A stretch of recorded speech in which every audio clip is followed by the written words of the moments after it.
Hello everyone, welcome to online portal of the engineers.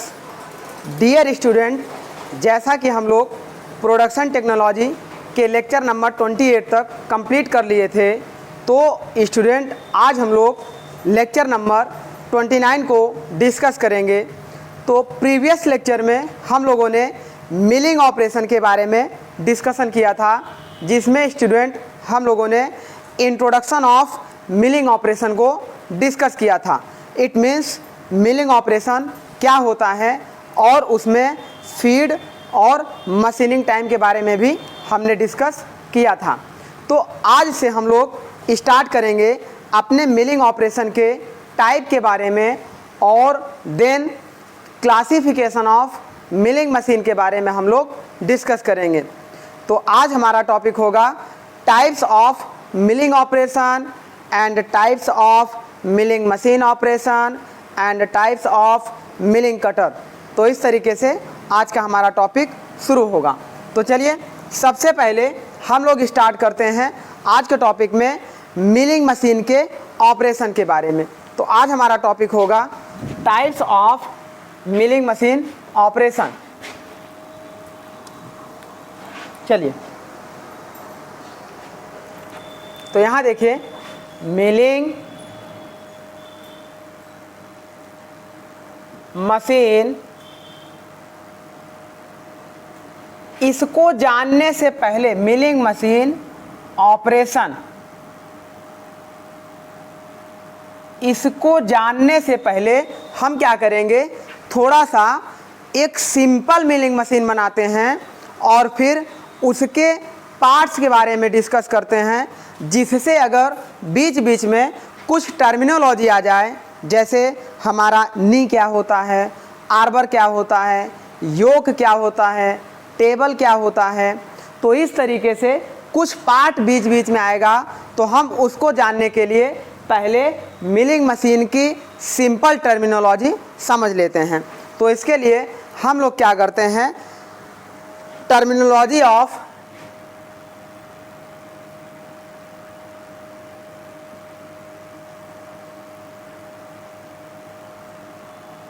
Simple milling machine operation, simple milling machine operation. इसका मतलब simple milling machine operation में कौन कौन से parts use किए जाते हैं और उनका क्या काम होता है, उसके बारे में हम लोग डिस्कस करेंगे। तो चलिए देखिए, सबसे पहले जब हम लोग मिलिंग मशीन बनाते हैं तो एक हमारे पास मशीन का बेस होता है। इस तरीके से ये हमारे पास एक मशीन का बेस होता है, ऐसा ये हमारे पास बनता है। अब ये हमारा कैसा होता है, सॉलिड होता है, इसकी थिकनेस थोड़ी सी ज़्यादा होती है। ये कुछ हमारा ऐसा बनेगा, इस तरीके से बनेगा, और ये हमारा सॉलिड कास्ट आयरन का बनाया जाता है। इसे हम लोग कास्ट आयरन का बनाते हैं।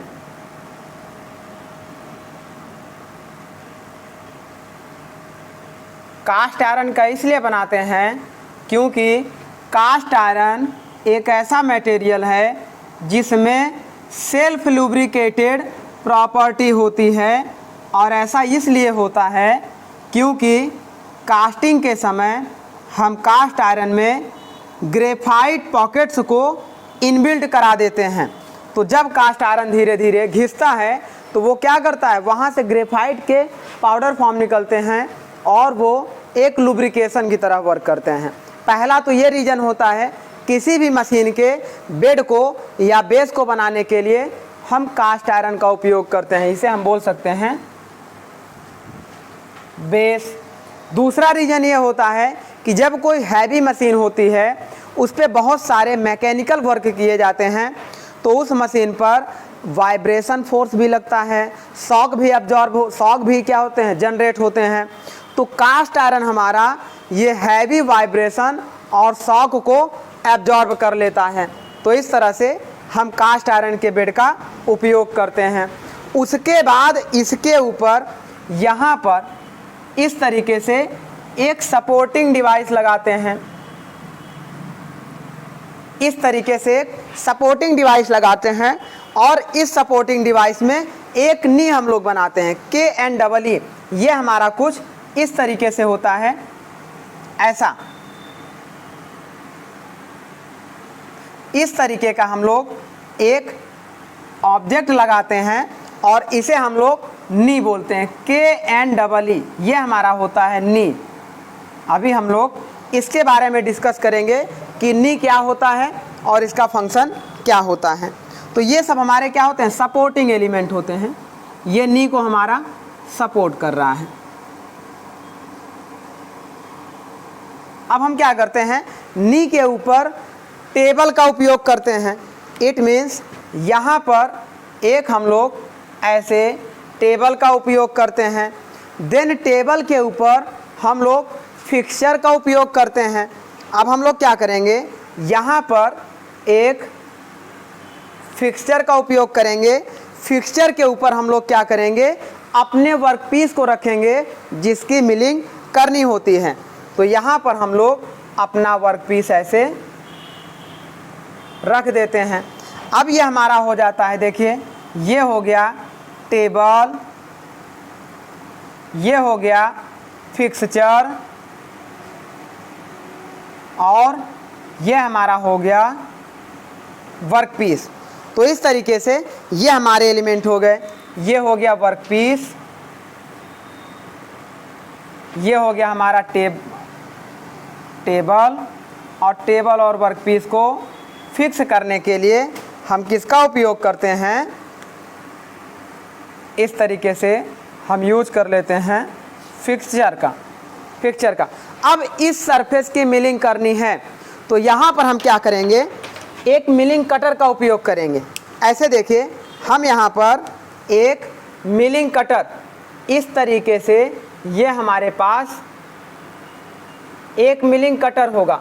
ये कटर अपने एक्सिस के अबाउट ऐसे रोटेट करेगा और इस कटर में क्या होंगे, इस तरीके से टीथ बने होंगे। इस तरीके से टीथ बने होंगे। जब ये कटर रोटेट करेगा तो यहाँ पर इसकी सरफेस को रिमूव करेगा। ये अपने एक्सिस के अबाउट ऐसे रोटेट करेंगे। अब क्या होगा, इस कटर को इससे देखिए, ये हमारा क्या है, कॉलम है। ये वर्टिकल को हम लोग कॉलम कहते हैं और ये हमारा बेस होता है। सपोज करिए ये हमारा हो गया कॉलम। कॉलम और कटर को आपस में कंबाइन करने के लिए हम लोग क्या करते हैं, एक राड का उपयोग करते हैं। इट मीन्स एक शैफ्ट का उपयोग करते हैं और उस शैफ्ट का नाम होता है, ऐसे देखिए यहाँ पर इन दोनों के बीच में एक इस तरीके की हम लोग शैफ्ट का उपयोग करते हैं और इसको यहाँ पर ऐसे कनेक्ट कर देते हैं।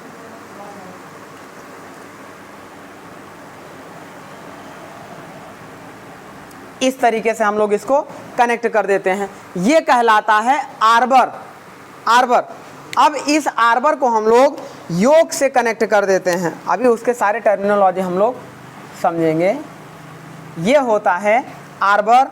अब इस आर्बर को यहाँ पर ले आते हैं और ऐसा एक योक लगा देते हैं। ये हमारा कहलाता है, इसे बोलते हैं योक, YOKE, योक। अब क्या होगा, देखिए ये हो गया योक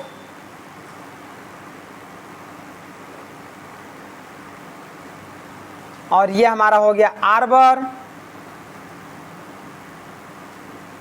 है ना। इस तरीके से ये दोनों हमारे क्लैंपिंग डिवाइस होते हैं, ये क्लैंप करने के लिए। चलिए, ये हमारे होते हैं इस तरीके से, इनका उपयोग हम लोग करते हैं। अब पूरी मैकेनिज्म में देखिए, ये हमारी एक सिंपल मिलिंग मशीन बनकर तैयार हो गई। इस पर हमने यहाँ पर वर्कपीस को रखते हैं। वर्कपीस को टेबल से फिक्स करने के लिए हम लोग क्या करते हैं, फिक्सचर का उपयोग करते हैं। इट मीन्स क्लैंपिंग डिवाइस का उपयोग करते हैं। उस टेबल को हम लोग नी पर रखते हैं। तो नी हमारा क्या होता है, टेबल और क्लैंपिंग डिवाइस और वर्कपीस को सपोर्ट करता है। तो इस तरीके से ये हो गया। और नी को हम कॉलम से फिक्स कर देते हैं। और ये जो नी होता है, इस कॉलम में स्लॉट कटे होते हैं। इट मीन्स नी हमारा अप एंड डाउन इस तरीके से दोनों डायरेक्शन में मूव करने के लिए फ्री होता है।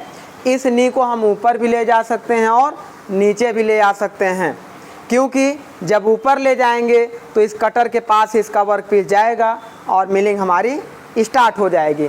तो इस तरीके से हमारा ये नी हो गया। अब हम क्या करेंगे, ये हमारा टेबल होता है। टेबल को हम हॉरिजॉन्टल डायरेक्शन में इस तरीके से, देखिए, हॉरिजॉन्टल डायरेक्शन में ऐसा मूवमेंट दे सकते हैं। और टेबल से हम क्या करेंगे, वर्टिकल डायरेक्शन में ऐसा मूवमेंट दे सकते हैं। और इस टेबल से हम लोग क्रॉस डायरेक्शन, मतलब इस डायरेक्शन में भी मूवमेंट दे सकते हैं। तो इट मीन्स कह सकते हैं कि जो टेबल का मूवमेंट होगा वो हॉरिजॉन्टल डायरेक्शन में मूव करेगा। तो इस कटर के कांटेक्ट में यहाँ से लेके यहाँ तक मशीनिंग होगी। ऐसे देखिए, अगर ये हमारा वर्कपीस हो जाए, सपोज करिए ये हमारा वर्कपीस हो जाए, जब ये कटर इसके कांटेक्ट में आएगा, देखिए मान लीजिए ये कटर हो गया, अब ये कटर इसके कांटेक्ट में आएगा। जब ये हॉरिजॉन्टल मूव करेगा तो यहाँ से लेकर यहाँ तक मटेरियल रिमूव होगा। जब ये वर्टिकल मूव करेगा तो थोड़ा सा डेप्थ में जाएगा और डेप्थ में जाएगा और डेप्थ में जाएगा। जब ये क्रॉस मूव करेगा तो मतलब इस डायरेक्शन में यहाँ से लेकर यहाँ तक मेटल को रिमूव करेगा। तो इस तरह से टेबल की डायरेक्शन हॉरिजॉन्टल, वर्टिकल और क्रॉस तीनों होती है। तो ये हमारा हो गया। अब ये जो होता है इसे हम लोग बोलते हैं मिलिंग कटर। ये हमारा होता है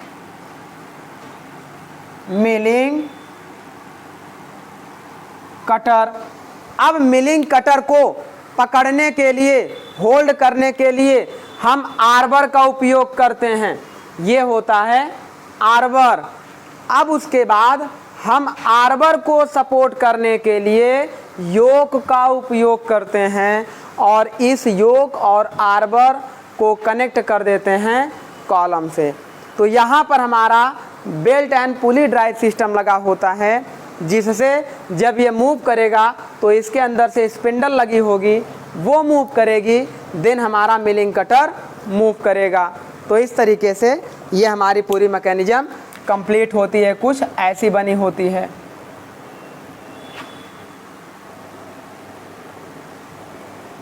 इस तरीके का हमारा एक मैकेनिज्म होता है और ये हमारा कंप्लीट होता है। इसी को हम लोग बोलते हैं सिंपल मिलिंग ऑपरेशन। अब इस पे हम लोग वन बाय वन टर्मिनोलॉजी के बारे में पढ़ लेते हैं कि हमारा पहले इसमें बेस क्या होता है, कॉलम क्या होता है, नी क्या होता है और उसके बाद योक क्या होता है। चलिए, तो सबसे पहले हम लोग पढ़ते हैं, इसे रिमूव किया जाए।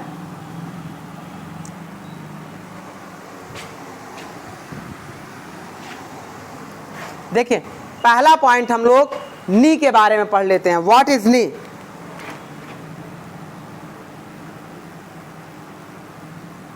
तो नी हमारा क्या होता है?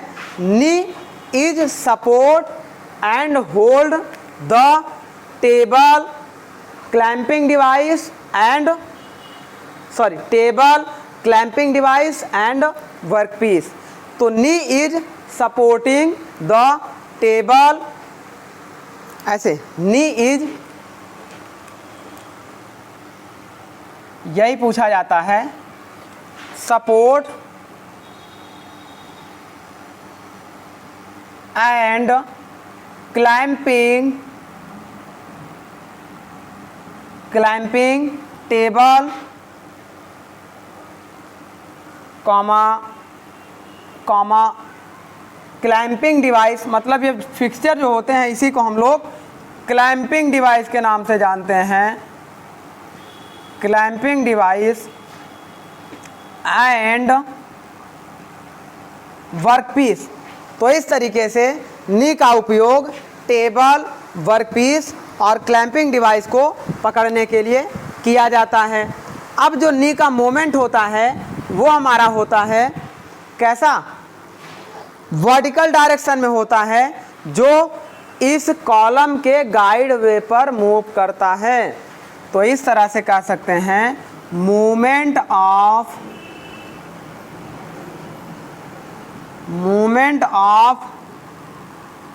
नी इज वर्टिकल डायरेक्शन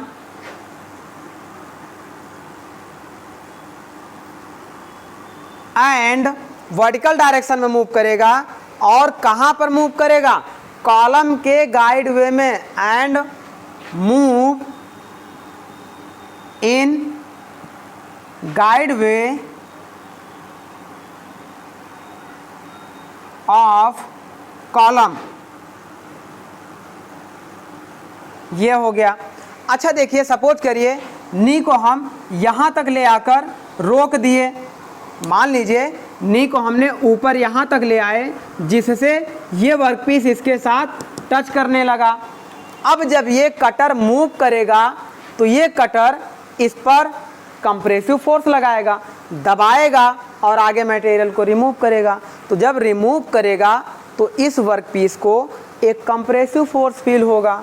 अब उस फोर्स को बियर करने के लिए कौन रिस्पॉन्सिबल होगा, तो जब नी को हम ऊपर ले जाएंगे तो यहाँ पे इसके थ्रेड को बढ़ा देंगे और वहीं पे लॉक कर देंगे। लॉक कर देने पर जितना भी फोर्स लगेगा सारे फोर्स को ये नी हमारा क्या करेगा, रिस्ट्रिक्ट करेगा, एब्जॉर्ब करेगा। तो नेक्स्ट पॉइंट हम कह सकते हैं कि force applied by the milling cutter are restricted to knee, है ना। तो नेक्स्ट पॉइंट हमारा हो जाएगा knee is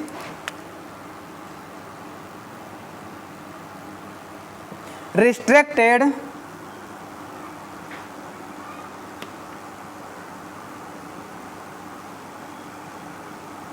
the force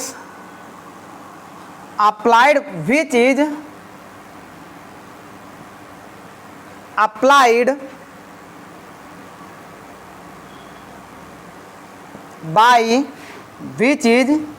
applied by milling cutter, milling cutter. तो इस तरीके से ये हमारे नी के बारे में कंप्लीट हो गया। अब हम क्या करेंगे, नी के बाद टेबल क्या होता है। तो table is hold and support the fixture and workpiece. तो वन बाय वन इसको कम करते चलेंगे। नेक्स्ट पॉइंट हमारा हो जाएगा, ये पॉइंट 1 था टेबल। तो table is used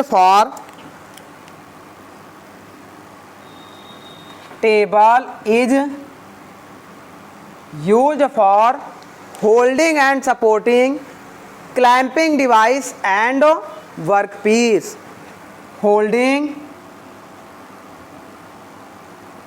and supporting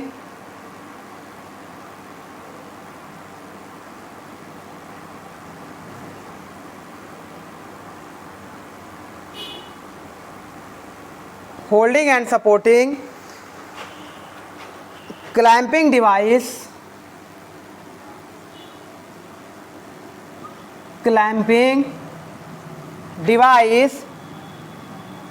and workpiece.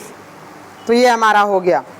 अब इस टेबल की मूवमेंट हमारी क्या होगी, नी की मूवमेंट केवल वर्टिकल डायरेक्शन में थी। टेबल की मूवमेंट हॉरिजॉन्टल, वर्टिकल और क्रॉस तीनों डायरेक्शन में होती है। तो नेक्स्ट पॉइंट हमारा हो जाएगा movement of table is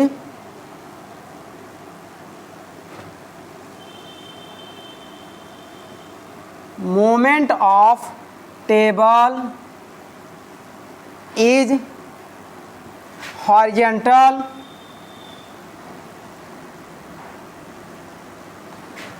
comma vertical and horizontal, vertical and crosswise direction, crosswise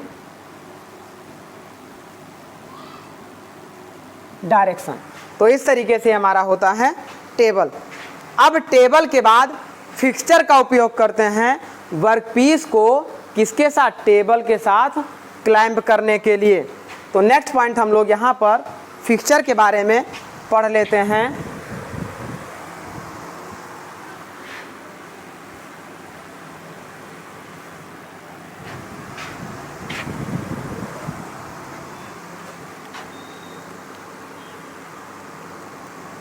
fixture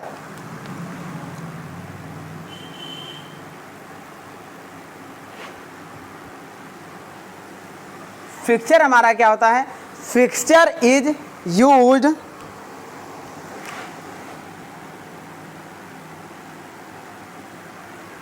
fixture is used to clamp the workpiece, used to clamp मतलब पकड़ने के लिए वर्कपीस और टेबल को। fixture is used to clamp the workpiece and table. अच्छा, इतना element हो गया।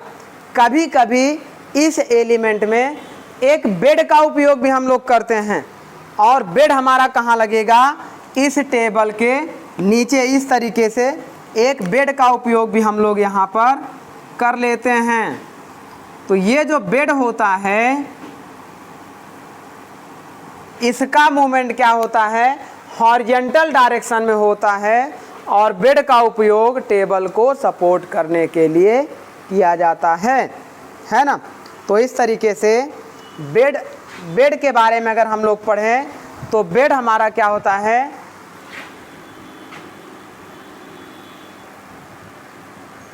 Bed is mounted on knee, bed is mounted, bed is mounted on knee, mounted on the knee। अब इस बेड का एक दूसरा नाम सैडल भी होता है। बेड को हम अनदर नेम सैडल से भी कहते हैं। तो bed is also called saddle, bed को हम सैडल के नाम से जानते हैं।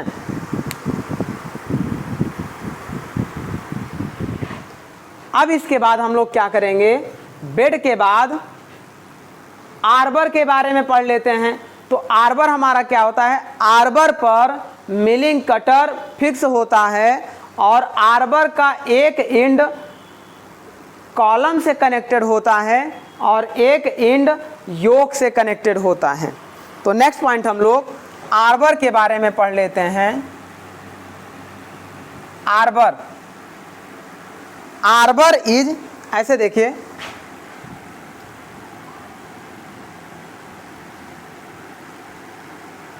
यूज्ड टू clamp the या hold the milling cutter tool, milling cutter tool and its one end is मतलब एक सिरा कॉलम से कनेक्ट होगा और एक सिरा योक से कनेक्ट होगा, and its one end is connected with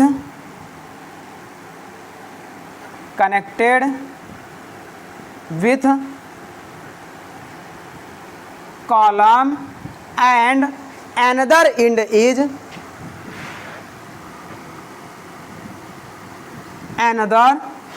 is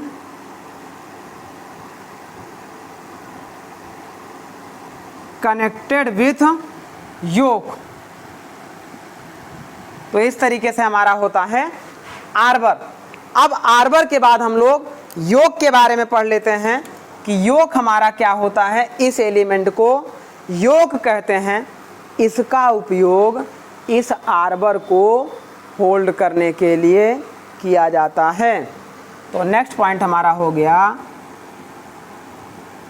योक। तो योक का उपयोग देखिए, ऐसे देखिएगा, yoke is used for, yoke is used for, yoke का उपयोग करते हैं आर्बर को होल्ड करने के लिए।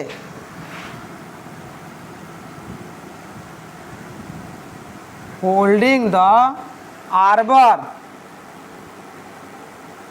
तो इस तरीके से आपने देखा, ये हमारे पास बेसिक इंट्रोडक्शन होता है एक सिंपल मिलिंग मशीन का।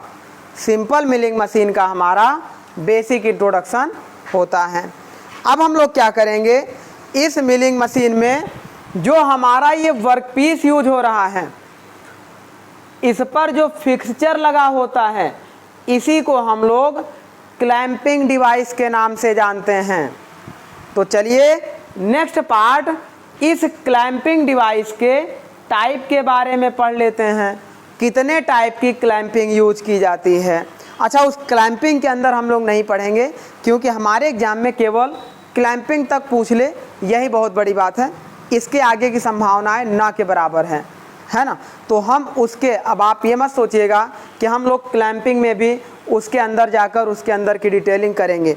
तो उसके अंदर की डिटेलिंग ना करके केवल क्लैंपिंग के बारे में हम लोग पढ़ेंगे। तो अब नेक्स्ट पॉइंट हम लोग हेडिंग डालते हैं, इसे नोट कर लीजिएगा, इम्पॉर्टेंट है। कई बार जो भी क्वेश्चन बना है ज़्यादातर इन्हीं सब से बनता है। अभी और भी आगे बनता है, उसको भी हम लोग डिस्कस करेंगे। चलिए नेक्स्ट पॉइंट हमारा होगा workpiece holding device. Workpiece, ink ज़्यादा हो गया इसमें। चलिए, ये हमारी नेक्स्ट हेडिंग होगी वर्कपीस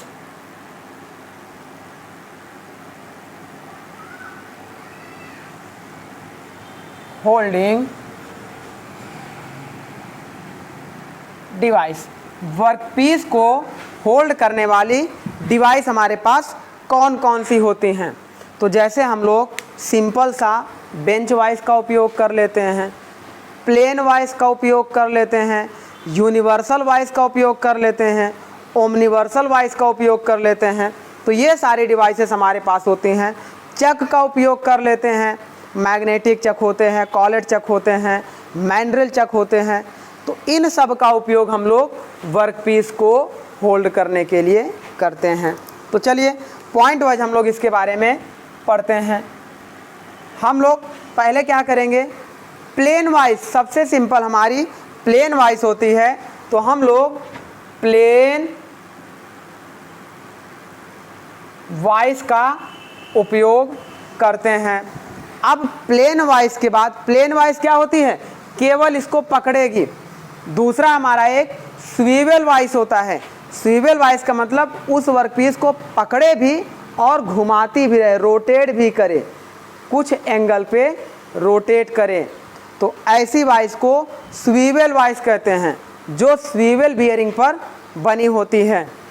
तो नेक्स्ट हमारा होता है, next point, swivel wise.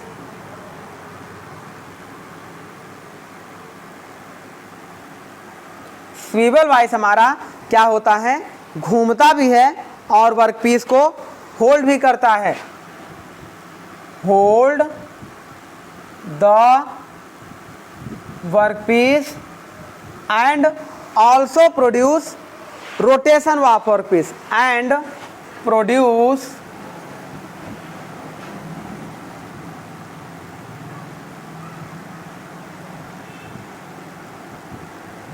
Rotation of workpiece. अब इसके बाद हम लोग क्या होते हैं, यूनिवर्सल और ओमनिवर्सल वाइस का उपयोग करते हैं, प्लस यूनिवर्सल चक का भी उपयोग करते हैं। तो नेक्स्ट हमारा होता है यूनिवर्सल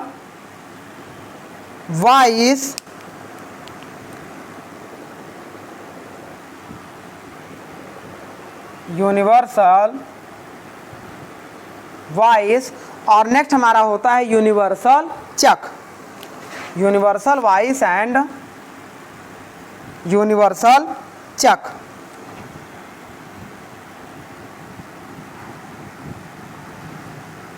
वाइस अलग होता है, चक हमारा अलग होता है। उसके बाद हम लोग रोटेटरी और प्लानेटरी टेबल का उपयोग करते हैं। रोटेटरी टेबल हमारा रोटेट करता है, जैसे सन एंड प्लानेट गियर होते हैं उसी तरीके से हमारा प्लानेटरी टेबल होता है। तो इस तरीके से हम लोग रोटरी टेबल का उपयोग करते हैं।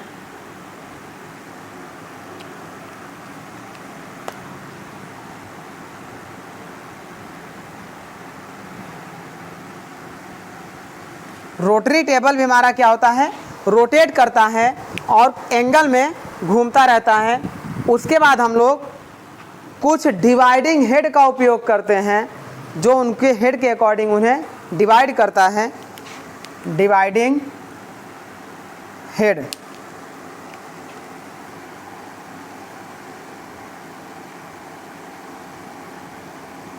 डिवाइडिंग हेड का उपयोग हम लोग करते हैं। उसके बाद हम लोग कुछ अदर वेरियस फिक्सचर्स का उपयोग करते हैं जो इस पर हमारे लगे होते हैं। नेक्स्ट पॉइंट हमारा होता है other various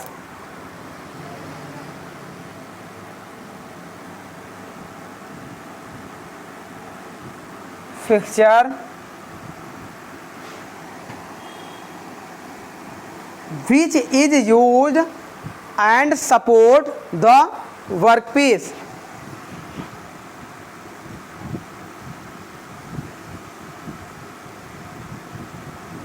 which is used to hold and support the workpiece। तो ये हमारे होते हैं कुछ स्पेशल फिक्सचर्स, और उसके बाद कुछ अनदर फिक्सचर का भी उपयोग हम लोग कर लेते हैं। लेकिन बेसिकली हम लोग इतने फिक्सचर का उपयोग करते हैं किसमें, मिलिंग मशीन में। अच्छा, ये तो हमारी बात हो गई फिक्सचर की। फिक्सचर के बाद हम क्या करते हैं, मिलिंग मशीन की ओवरऑल इफिशिएंसी को बढ़ाने के लिए कुछ मिलिंग अटैचमेंट का उपयोग कर लेते हैं। मिलिंग अटैचमेंट, ये भी पूछा जाता है कि मिलिंग अटैचमेंट का उपयोग हम क्यों करते हैं। तो मिलिंग अटैचमेंट का उपयोग मिलिंग मशीन की ओवरऑल वर्किंग इफिशिएंसी को बढ़ाने के लिए किया जाता है। तो चलिए उसके बारे में भी देख लेते हैं, कौन कौन से अटैचमेंट यूज़ किए जाते हैं और मिलिंग अटैचमेंट हमारा क्या होता है।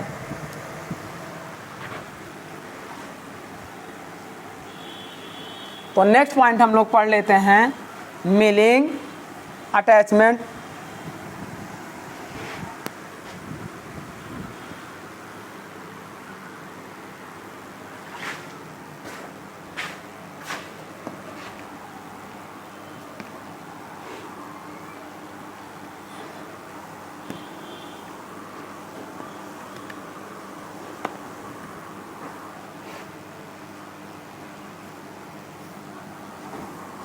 चलिए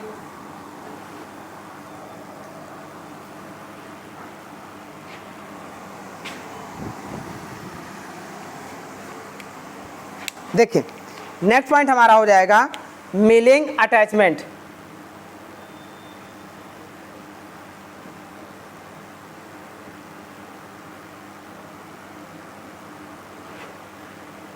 मिलिंग अटैचमेंट का उपयोग हम करते हैं मिलिंग मशीन के यूजफुलनेस को या एफिशिएंसी को इंक्रीज करने के लिए, है ना। Milling attachment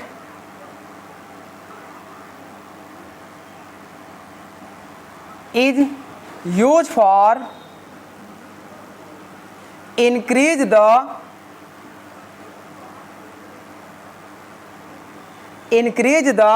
usefulness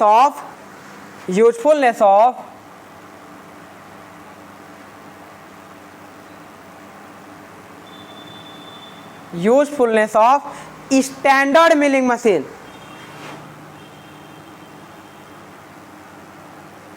standard milling machine. तो हम मिलिंग मशीन के यूजफुलनेस को बढ़ाने के लिए हम किसका उपयोग कर लेते हैं, मिलिंग अटैचमेंट का उपयोग कर लेते हैं। अब हम लोग कितने तरीके के मिलिंग अटैचमेंट का उपयोग करते हैं उसके बारे में जान लेते हैं। तो नेक्स्ट हमारा हो जाएगा टाइप्स ऑफ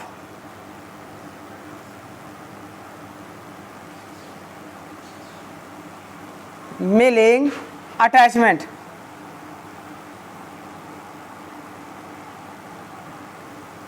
कौन कौन से मिलिंग अटैचमेंट का हम लोग उपयोग करते हैं, जैसे हाई स्पीड मिलिंग अटैचमेंट होता है, यूनिवर्सल मिलिंग अटैचमेंट होता है, स्लॉटेड मिलिंग अटैचमेंट होता है, वर्टिकल मिलिंग अटैचमेंट होता है।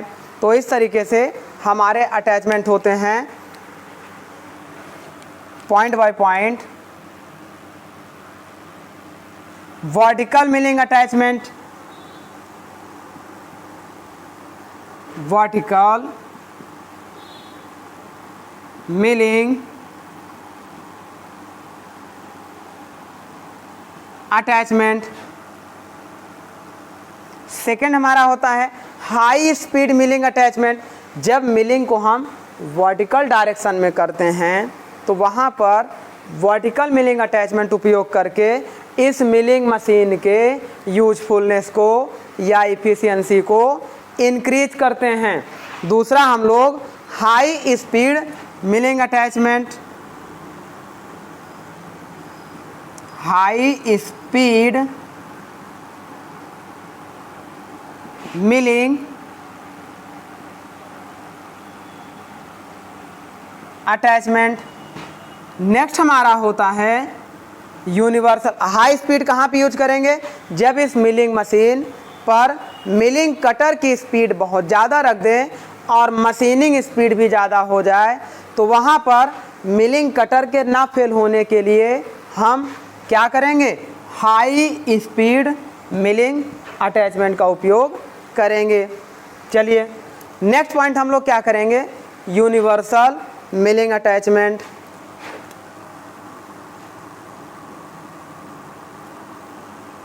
Universal milling attachment.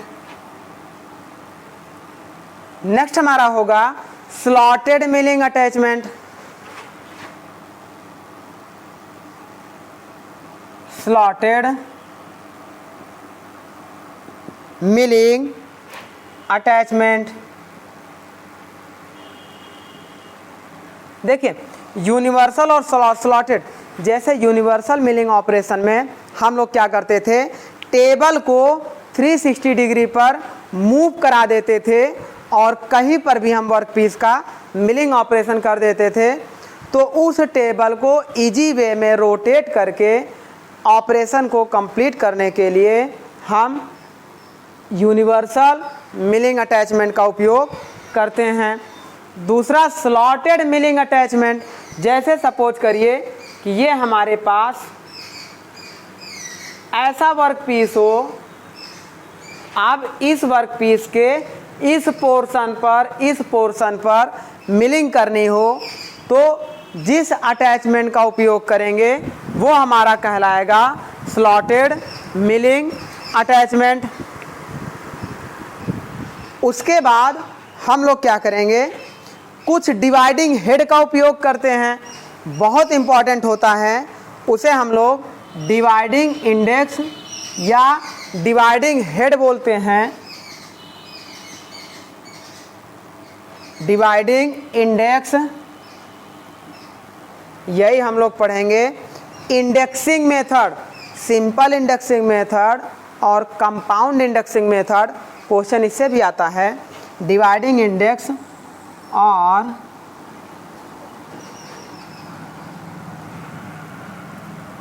Dividing head, milling attachment. Dividing head और डिवाइडिंग इंडेक्स का मतलब, जैसे हमारे पास एक प्लेट हो जाए, इस प्लेट पर सपोज करिए कि ये हमारे पास एक टीथ हमने ये काट दिया।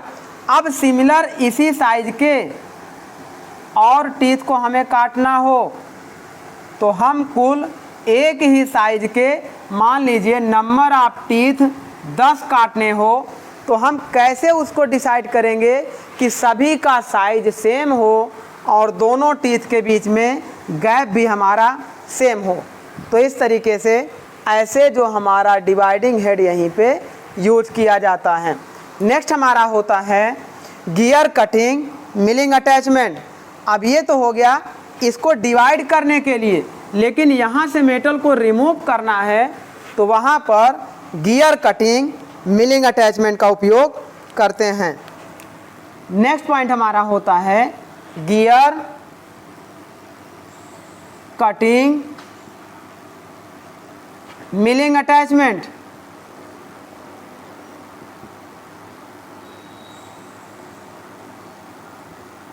देखिए, डिवाइडिंग हेड का उपयोग इस प्लेट को समान भागों में, कई समान भागों में, जैसे ये हो गया 1 2 3 4, अब 1 2 3 4 5 6 7 8 इक्वल डिवीजन में डिवाइड करने के लिए डिवाइडिंग हेड का उपयोग किया जाता है। लेकिन यहाँ से इस मटेरियल को रिमूव कर दें, इसको रिमूव कर दें, इसको रिमूव कर दें, इसको रिमूव कर दें, तो यहाँ पे ये सब बचेंगे और इस पे ऐसे हम क्या कर दें, स्लॉट बना दें, तो ये हमारा गियर कटिंग हो जाता है। इसका जो टीथ हमारा होता है कुछ इस तरीके का होता है। गियर का टीथ दो तरीके से हम लोग बनाते हैं, एक इन्वॉल्यूट प्रोफाइल पर बनाते हैं और एक साइक्लॉइडल प्रोफाइल पर बनाते हैं। गियर को कट करने के लिए हम गियर हॉबिंग मेथड का उपयोग सबसे ज़्यादा करते हैं। उसके बाद गियर को कट करने के लिए हम गियर मिलिंग ऑपरेशन का उपयोग करते हैं। तो जब मिलिंग ऑपरेशन का उपयोग करेंगे तो इस टीथ को काटने के लिए जो अटैचमेंट का उपयोग किया जाएगा वो अटैचमेंट हमारा क्या होगा, गियर मिलिंग अटैचमेंट। तो इस तरीके से हमारा हो गया। अब एक रैक एंड पिनियन होता है। रैक एंड पिनियन होता है। रैक का मतलब क्या होता है, एक इस तरीके का, अब इस पे अनकाउंटेबल थ्रेड बनी होंगी, अनकाउंटेबल थ्रेड बनी होंगी और इस पर एक इस तरीके का टीथ वाला एक प्लेट ऐसे घूमेगा या ऐसे घूमेगा, तो जो सर्कुलर होता है उसे हम पिनियन बोलते हैं और ये जो इस तरीके से फ्लैट होता है, अनकाउंटेबल टीथ होते हैं, उसे हम रैक बोलते हैं।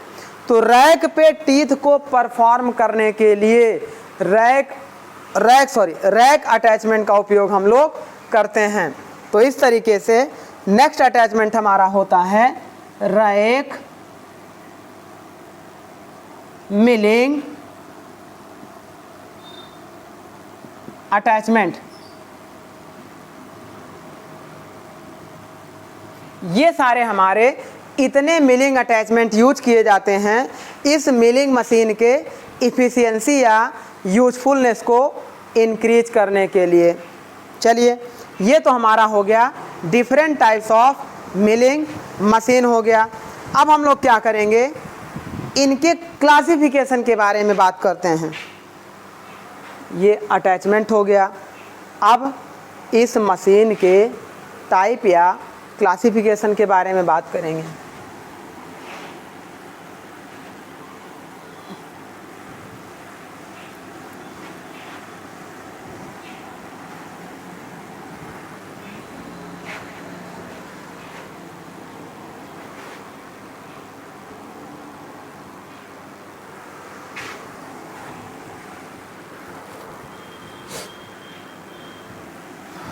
Types of milling operation.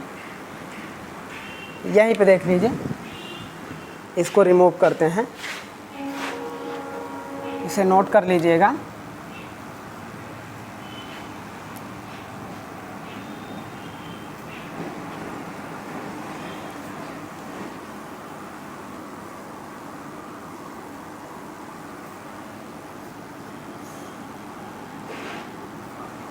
चलिए नेक्स्ट पॉइंट हम लोग यूज करते हैं,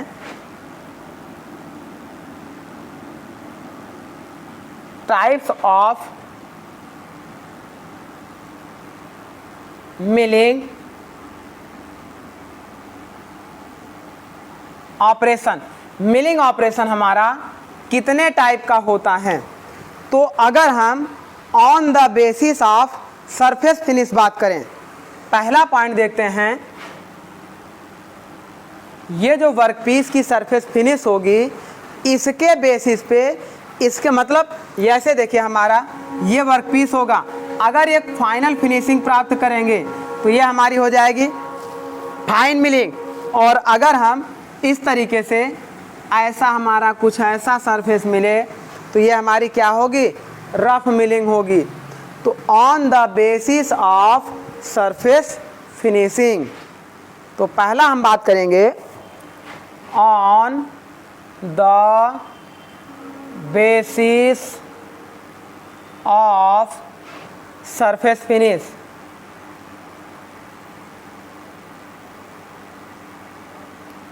सरफेस फिनिश के अकॉर्डिंग हम मिलिंग मशीन को दो तरीके से क्लासिफाइड करते हैं। पहला हमारा होता है fine milling operation, fine milling operation, और सेकंड हमारा होता है rough milling operation.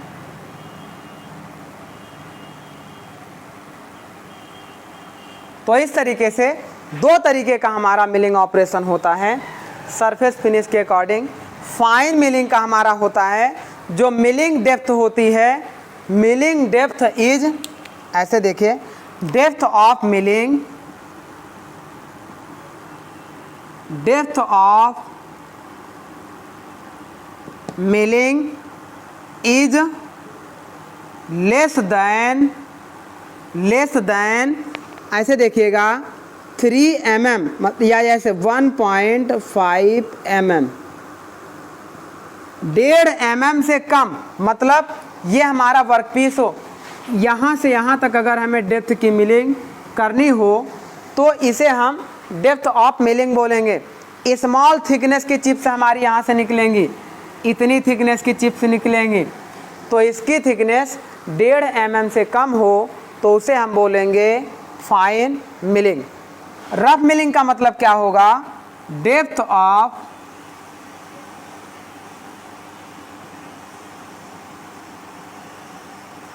Milling is 3 mm to 6 mm, 3 mm से 6 mm के बीच में डेप्थ होगी तो वो कहलाएगा रफ मिलिंग। ये तो हो गया हमारा on the basis of surface finish. अब दूसरा जो टाइप हम डिसाइड करेंगे, जैसे सपोज करिए कि अगर ये वर्कपीस इस डायरेक्शन में मूव करे तो ये हमारी कैसी होगी? हॉरिजेंटल मिलिंग होगा। और हॉरिजेंटल मिलिंग में हमने पिछले लेक्चर में दो क्लासिफिकेशन बताया था, एक अप मिलिंग और एक डाउन मिलिंग का। अप मिलिंग और डाउन मिलिंग दोनों हॉरिजेंटल मिलिंग ऑपरेशन होते हैं, और दूसरे केस में इस वर्कपीस को, इस मिलिंग कटर को ऐसे डाउनवर्ड में ले जाएं या वर्कपीस को अपवर्ड में ले जाएं तो ये हमारी कैसी कहलाएगी? Vertical milling operation. तीसरे केस में इस वर्कपीस को ऐसे इंक्लाइंड ले जाएं या इस मिलिंग कटर को ऐसे इंक्लाइंड ले जाएं तो यहाँ पर क्या होगा? इंक्लाइंड स्लॉट बनने शुरू हो जाएंगे। इंक्लाइंड स्लॉट बनने शुरू हो जाएंगे, मतलब ये वर्कपीस ऐसा कट जाएगा। तो इस तरीके के मिलिंग को इंक्लाइंड मिलिंग ऑपरेशन कहते हैं। तो नेक्स्ट हम लोग कह सकते हैं on the basis of work table movement, जैसा वर्क टेबल मूवमेंट होगा वैसा मिलिंग हमारी परफॉर्म होगी। तो नेक्स्ट पॉइंट हम कह सकते हैं on the basis of workpiece movement, workpiece movement के बेस पर कितने टाइप की मिलिंग हमारी होगी। तो हमारा कितने टाइप का होगा, 3 टाइप का हमने आपको बताया, 3 टाइप का हमने आपको बताया। कौन कौन सा? पहला हमने बताया जब वर्क टेबल हॉरिजॉन्टल डायरेक्शन में मूव करे तो हॉरिजॉन्टल मिलिंग होगी, ये कहलाएगा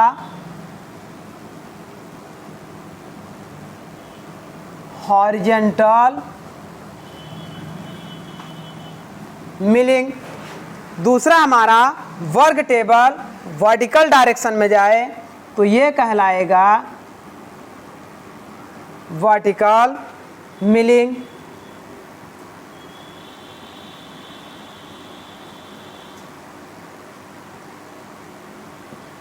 तीसरा हमारा वर्क टेबल इंक्लाइन में जाए या फिर कटर इंक्लाइन में जाए तो वो कहलाएगा इंक्लाइंड मिलिंग।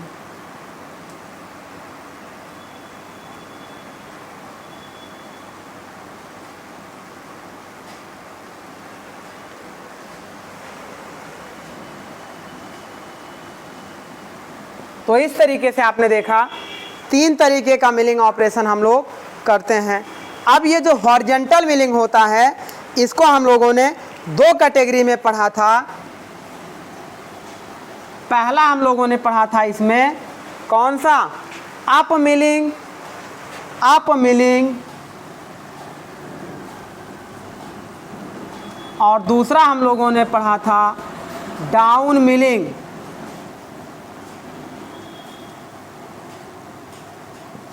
अब वर्टिकल मिलिंग जो हमारा होगा ये जैसे हो गया फॉर्म मिलिंग, स्ट्रैडल मिलिंग, ऐसे देखिए फॉर्म मिलिंग,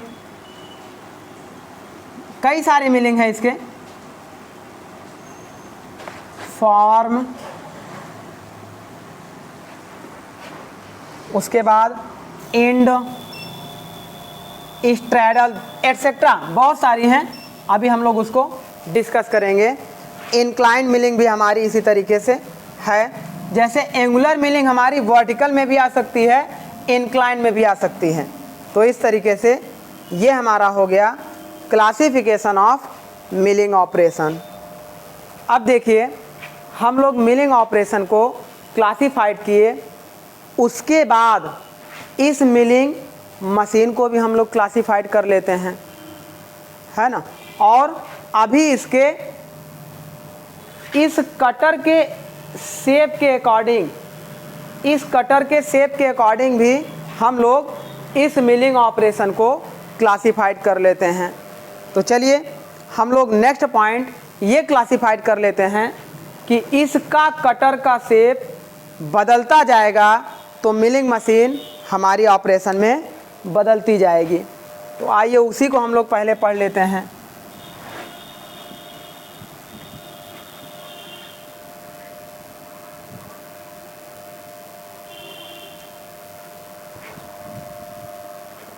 देखिए हम लोगों ने क्या किया था, on the basis of workpiece movement. अब हम लोग पढ़ रहे थे types of milling operation. Next हम लोग पढ़ लेते हैं on the basis of shape and size of milling cutter and movement of milling cutter. On the basis of shape and working of milling cutter कह सकते हैं।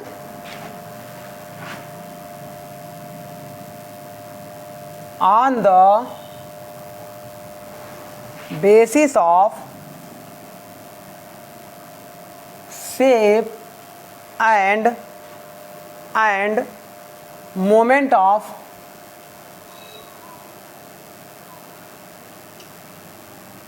मोमेंट ऑफ मिलिंग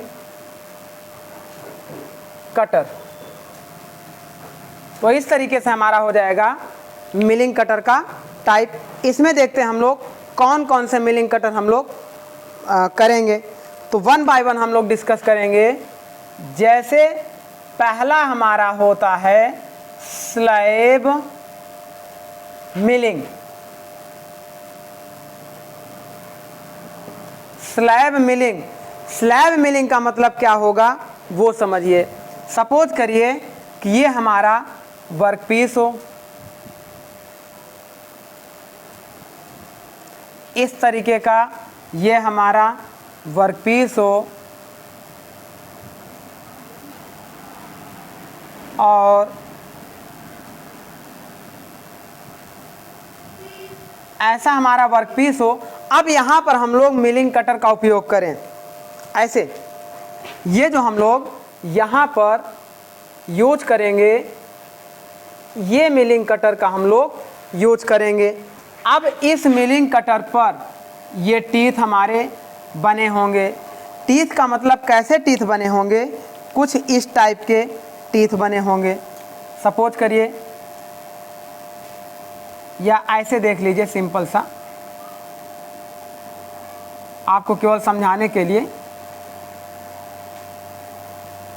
अब ये मिलिंग कटर जो है इस डायरेक्शन में, ऐसे इस डायरेक्शन में मूव करेगा और मेटल को यहाँ से रिमूव करता हुआ आगे बढ़ेगा। वर्कपीस ऐसे जाएगा और मिलिंग हमारी कंप्लीट होगी।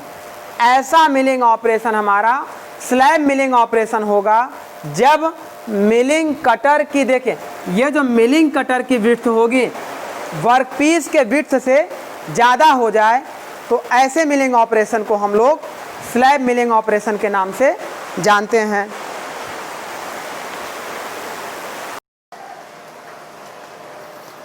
देखिए स्टूडेंट, हम लोग डिस्कस कर रहे हैं स्लैब मिलिंग ऑपरेशन के बारे में। तो स्लैब मिलिंग ऑपरेशन मैंने बताया कि कोई फ्लैट सरफेस हो। अच्छा, इसमें देखिएगा जो कंडीशन होती है, जब कोई स्टील की फ्लैट सरफेस हो, use for steel flat surface of workpiece. Steel के फ्लैट सरफेस के वर्कपीस के लिए हम इसको क्या करते हैं, स्लैब मिलिंग का उपयोग करते हैं।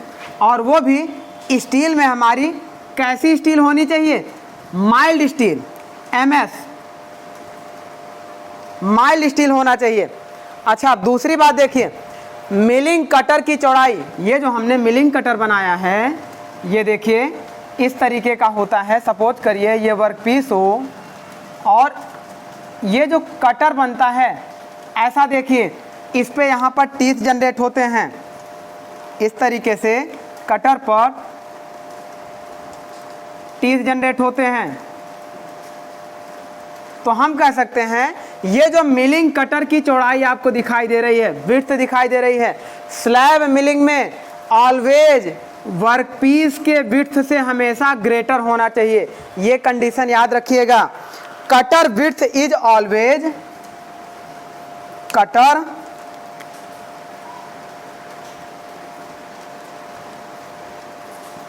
Width is always greater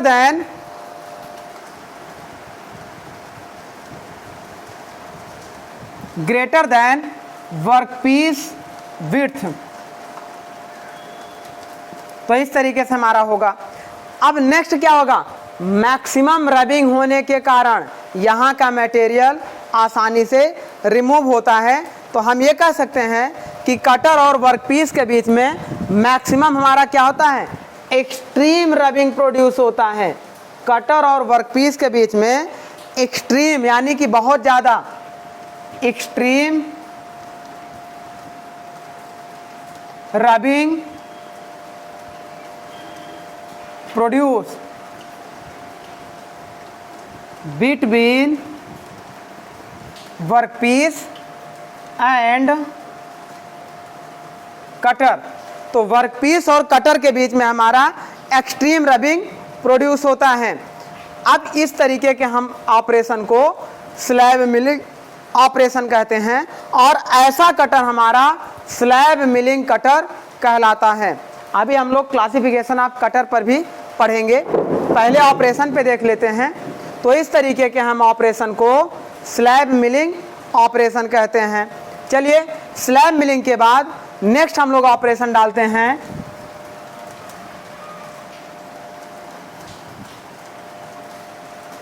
plane milling operation.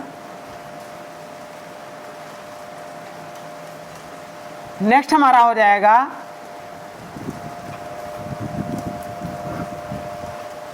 Plane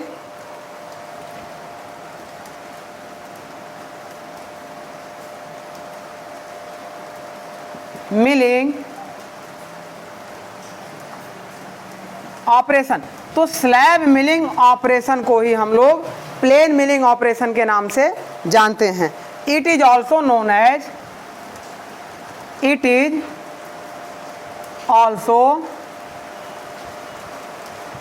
as slab milling operation. इसे हम लोग स्लैब मिलिंग ऑपरेशन के नाम से जानते हैं। नेक्स्ट पॉइंट चलिए हम लोग पढ़ते हैं इंड मिलिंग ऑपरेशन क्या होता है। तो point number 3, end milling operation.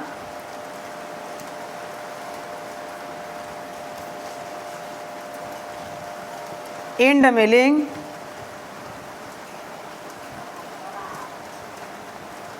Operation.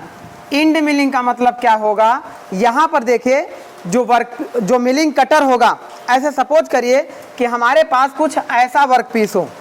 मान लीजिए हमारे पास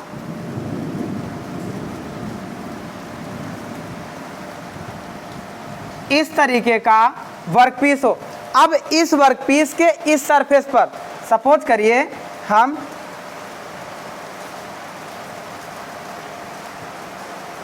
ऐसा वर्कपीस हो, वर्कपीस के इस सरफेस पर या इस सरफेस पर मिलिंग करना हो, तो हम क्या करेंगे, एक ऐसा मिलिंग टूल बनाएंगे, ऐसा टूल बनाएंगे और इस टूल के इंड एज पर यहाँ पर हमारे टीथ जनरेट होंगे और यहाँ के साथ इसके साइड पर भी टीथ होते हैं।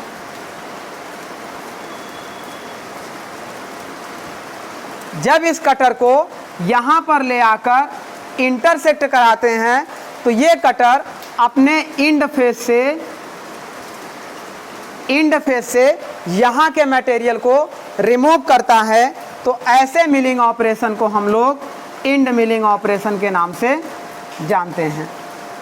ये हमारा कहलाएगा इंड मिलिंग ऑपरेशन। तो इंड मिलिंग ऑपरेशन हमारा क्या होगा, ये भी देखिए फ्लैट सरफेस के लिए ही यूज किया जाएगा, लेकिन यहाँ पर जो मिलिंग कटर होगा वो अपने इंड पार्ट से मिलिंग करेगा। तो इस तरीके से हम कह सकते हैं end milling is a end milling is also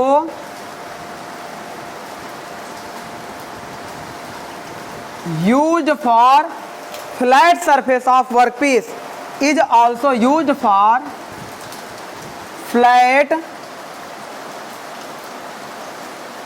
surface of workpiece. ये हमेशा फ्लैट सरफेस वर्कपीस को यूज करने के लिए प्रोड्यूस किया जाता है। अब देखिए इंड और फ्लैट मिलिंग दोनों में जो चिप्स निकलती हैं वो कैसी चिप्स निकलती हैं, डिसकंटिन्यूअस चिप निकलती हैं। तो इस तरीके से discontinuous chips are small thickness या small thin discontinuous chips are produced।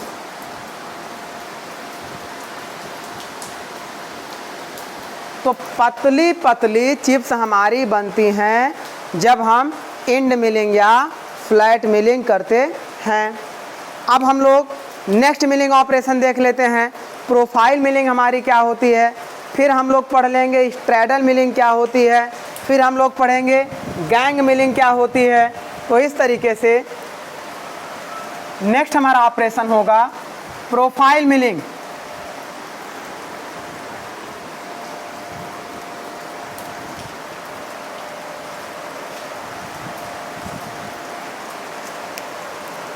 Profile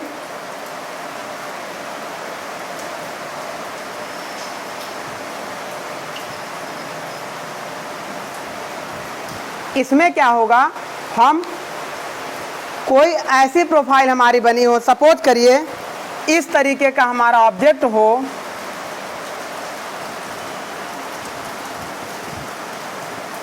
इस तरीके का ऑब्जेक्ट हो। अब इस ऑब्जेक्ट पे हमें मिलिंग करना हो तो सिमिलर इसी तरीके का हम इसी तरीके का मिलिंग कटर हम बनाएंगे।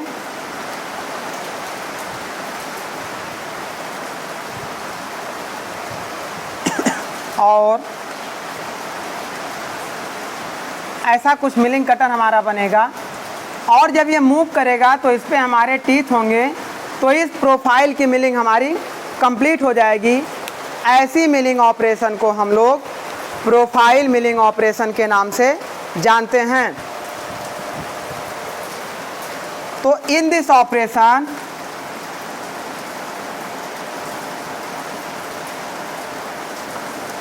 any type of profile are used, any type of profile और टेम्पलेट्स, टेम्पलेट्स मतलब एक प्लेट वगैरह होती हैं। एनी टाइप्स ऑफ प्रोफाइल और templates are used for milling, used for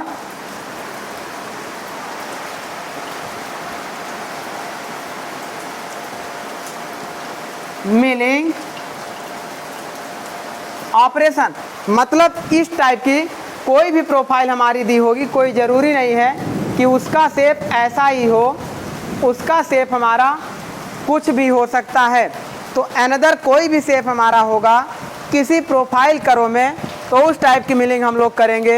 ऐसे मिलिंग ऑपरेशन को हम लोग प्रोफाइल मिलिंग ऑपरेशन के नाम से जानते हैं।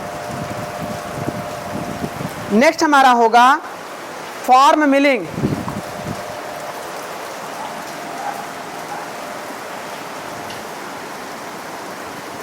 नेक्स्ट ऑपरेशन हम लोग पढ़ेंगे फॉर्म मिलिंग।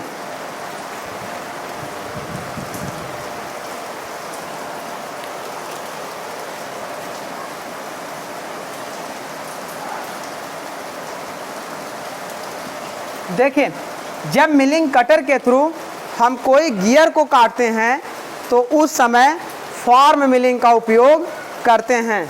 मतलब ऐसा अगर हमारा कुछ शेप हो ऐसा, अब इस पे हमें ये गियर टीथ जनरेट करने हो, इस तरीके से हमें ये गियर टीथ जनरेट करने हो, तो ऐसा जो हम गियर टीथ जनरेट करेंगे ये हम किसके माध्यम से जनरेट करेंगे, फॉर्म मिलिंग के through.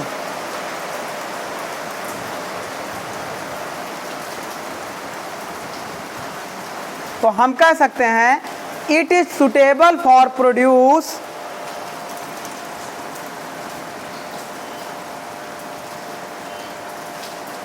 suitable for produce making gear teeth, produce making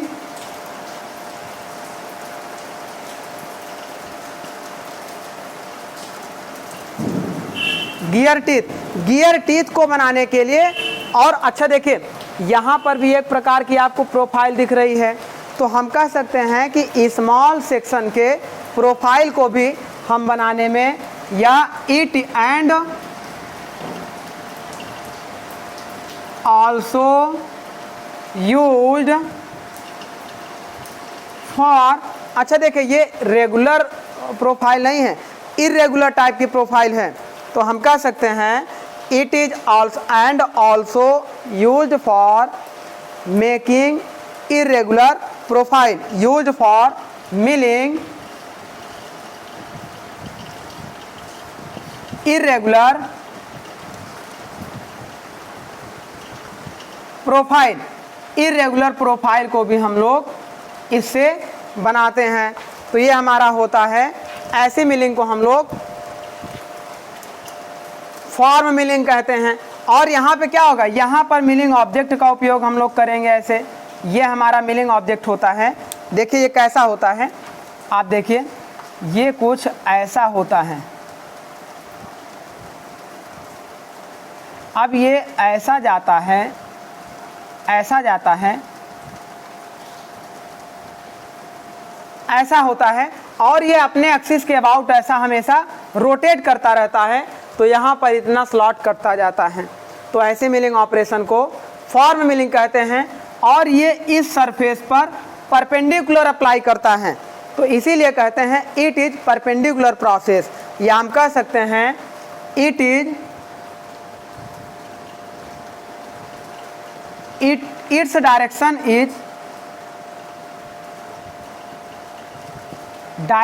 is perpendicular to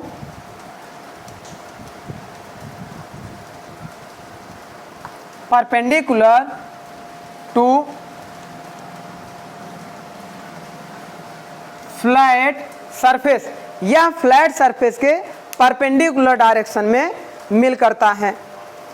चलिए नेक्स्ट ऑपरेशन हम लोग पढ़ते हैं। अब नेक्स्ट ऑपरेशन हम लोग पढ़ेंगे एंगुलर मिलिंग। एंगुलर मिलिंग के बारे में हम लोग जानते हैं वो क्या होता है। तो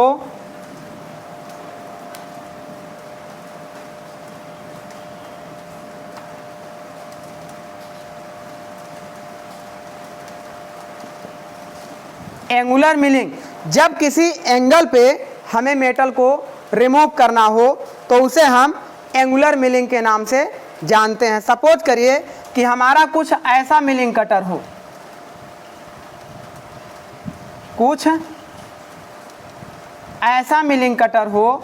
अब इस मिलिंग कटर पर क्या बने हों, टीथ बने हों, और उस टीथ के माध्यम से हमारा मिलिंग हो, तो ऐसे मिलिंग को हम लोग बोलेंगे। मान लीजिए इस पे ऐसे हमारे टीथ बने हों, इस तरीके से,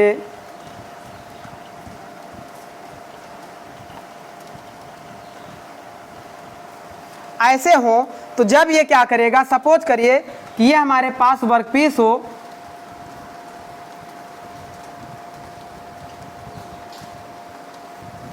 देखिए अगर ये फ्लैट वर्कपीस रहेगा, सपोज करिए कि ये कटर अपने एक्सिस पे ऐसे रोटेट करे और ये यहाँ पे अगर आएगा तो इस टाइप का एंगल ऐसे परफॉर्म कर देगा।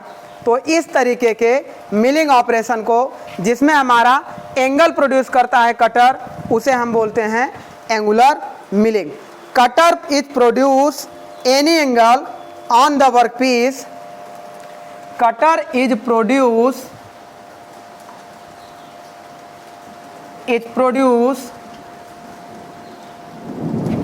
any angle on the workpiece surface, flat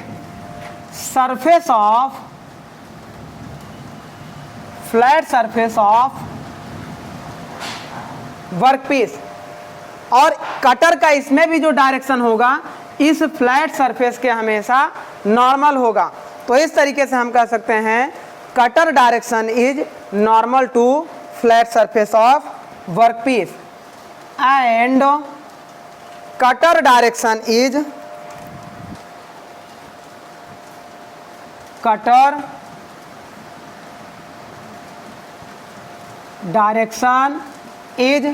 normal to flat surface of workpiece, normal to flat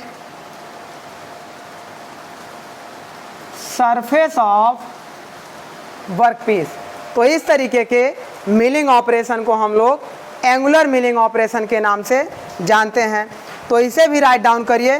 फिर हम लोग क्या करेंगे, गैंग मिलिंग के बारे में पढ़ेंगे, उसके बाद स्ट्रैडल मिलिंग के बारे में पढ़ेंगे।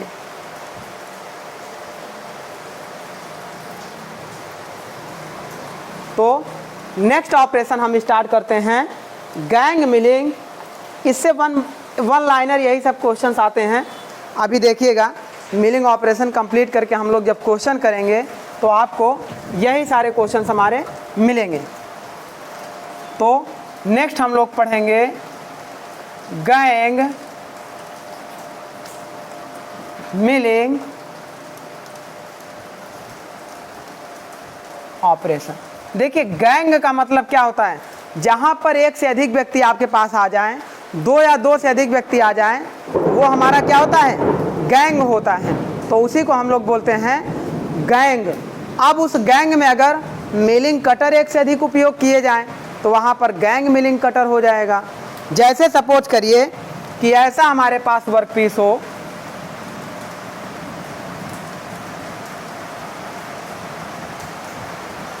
मान लीजिए ऐसा वर्कपीस हो। अब इन सारे सरफेस पर सपोज करिए यहाँ पर मिलिंग करना हो तो एक कटर यहाँ लगा दें, यहाँ मिलिंग करना हो तो एक कटर हम यहाँ लगा दें, एक कटर हम यहाँ लगा दें, एक कटर हम यहाँ लगा दें। हर जगह पे हमने कटर लगा दिया, मोर देन वन कटर, और सभी कटर एक साथ वर्किंग करें साइमल्टेनियस, तो उस समय ऐसी मिलिंग ऑपरेशन को हम लोग गैंग मिलिंग के नाम से जानते हैं। देखिए, पूरा गैंग की तरह हमारे कटर एक्ट कर रहे हैं। तो व्हेन, ऐसे देखिए, व्हेन टू और मतलब दो या दो से अधिक मिलिंग कटर, व्हेन टू और more than two milling cutter, जब दो या दो से अधिक मिलिंग कटर साइमल्टेनियसली यूज होंगे, मिलिंग कटर आर यूज इन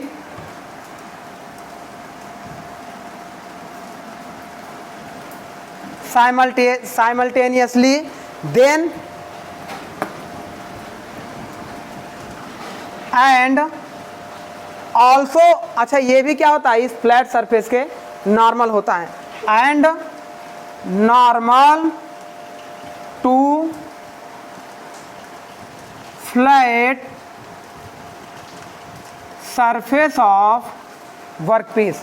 जब वर्कपीस के फ्लैट सरफेस के नॉर्मल हो और दो से अधिक हमारे मिलिंग कटर एक्ट करें तो इसे हम लोग बोलेंगे गैंग मिलिंग।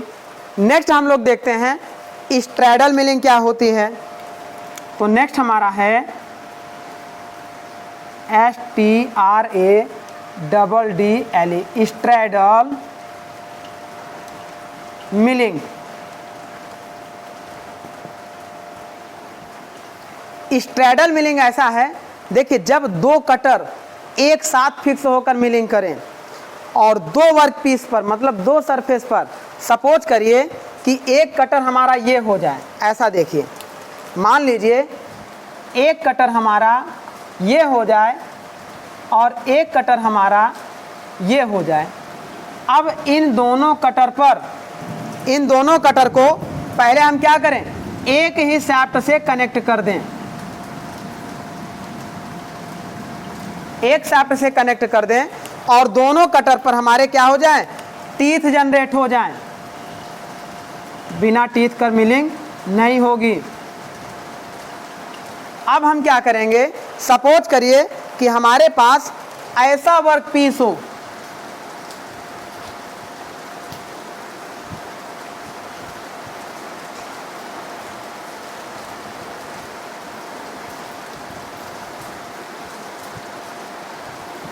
ऐसा वर्कपीस हो, तो उस समय जब ये कटर ऐसा मूव करेगा तो ये भी कटर ऐसा मूव करेगा, तो इस कटर और इस कटर के एक साथ रोटेशन से ये सरफेस और ये सरफेस दोनों आसानी से मशीन्ड हो जाएंगे। मतलब हम ये कह सकते हैं, सपोज करिए कि हमारे पास ऐसा वर्कपीस हो जिस पे हमें इस तरीके का टी स्लॉट बनाना हो।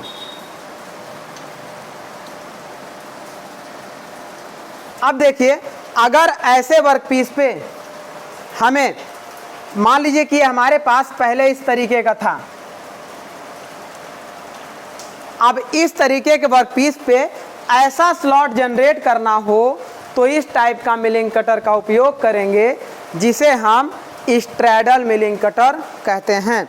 तो in this milling cutter 2 cutter are used in 1 motion, मतलब एक साथ 2 कटर यूज होते हैं और दोनों कटर एक साथ वर्कपीस के दोनों साइड पर कटिंग करते हैं, जिससे किसी भी वर्कपीस पर टी स्लॉट आसानी से बनाया जा सकता है। तो इन दिस मिलिंग, ऐसे देखिए यहाँ पे इसकी डेफिनेशन लिख दे रहे हैं स्ट्रैडल मिलिंग के बारे में।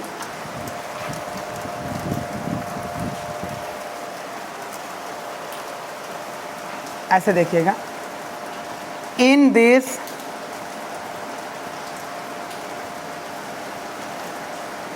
मिलिंग, इस मिलिंग में 2 कटर यूज किए जाते हैं। 2 cutter are used in perpendicular या normal, 2 cutter are used in vertical, in simultaneous, used in simultaneous मतलब एक साथ,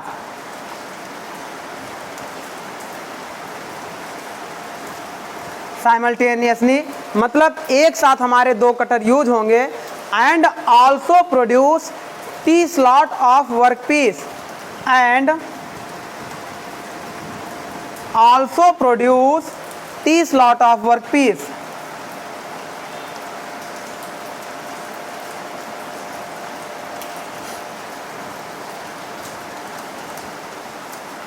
इन वर्कपीस। तो इस तरीके के मिलिंग कटर को हम लोग स्ट्रैडल मिलिंग कटर के नाम से जानते हैं। ऐसे मिलिंग कटर को हम लोग स्ट्रैडल मिलिंग कटर के नाम से जानते हैं जिसमें 2 कटर एक साथ यूज किए जाएं। अच्छा, ये भी जानिएगा कि 2 कटर के बीच में कुछ डिस्टेंस भी रखा जाता है। Some distance are provided between 2 cutters. Some distance are provided between 2 cutters. 2 cutter के बीच में कुछ डिस्टेंस हम लोग देते हैं। तो इस तरीके से ऐसे मिलिंग को हम लोग स्ट्रैडल मिलिंग के नाम से जानते हैं। तो चलिए इसे भी नोट करिए, फिर हम लोग नेक्स्ट मिलिंग कटर के बारे में पढ़ते हैं। सा मिलिंग कटर, आरी की तरह जो हमारी होती है उसे हम लोग सा मिलिंग कटर के नाम से जानते हैं।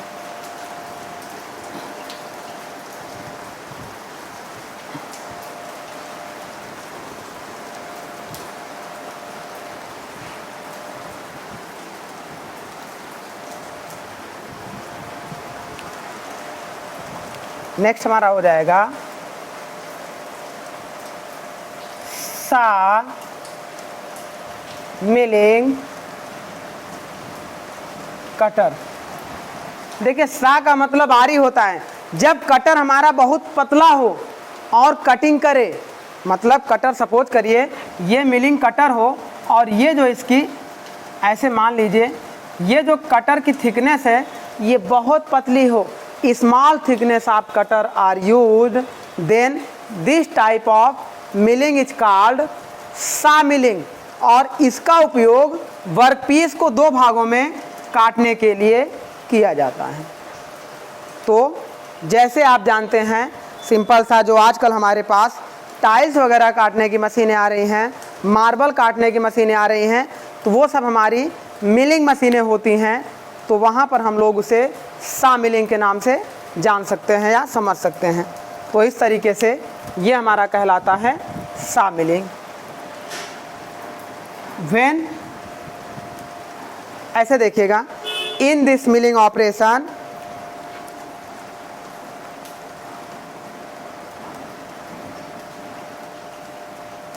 इन this milling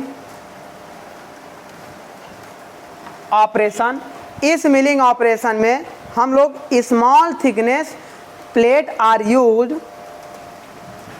small thickness milling cutter are used, milling cutter are use, small thickness का मिलिंग कटर हम यूज करते हैं टू प्रोड्यूस नैरो ग्रुप्स, बहुत स्मॉल साइज के ग्रुप्स बनाने के लिए, टू प्रोड्यूस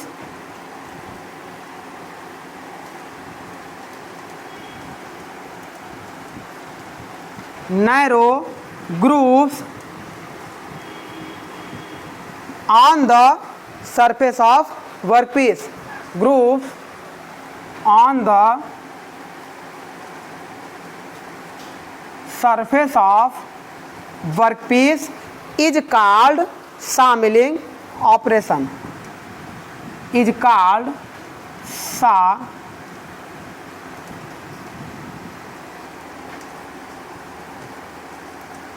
milling operation।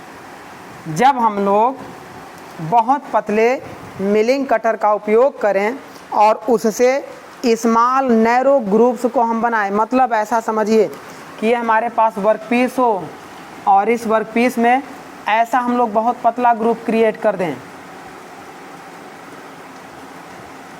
ऐसा अगर हमें ग्रुप बनाना हो तो हम इसे क्या बोलेंगे, सा मिलिंग कटर, सा milling operation.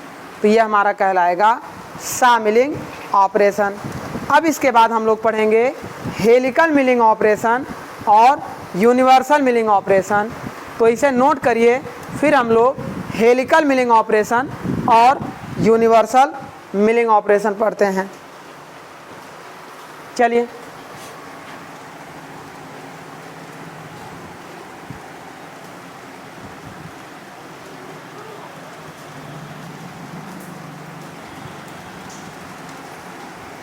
Universal milling, ओमनिवर्सल milling, है ना, ये सब भी होता है।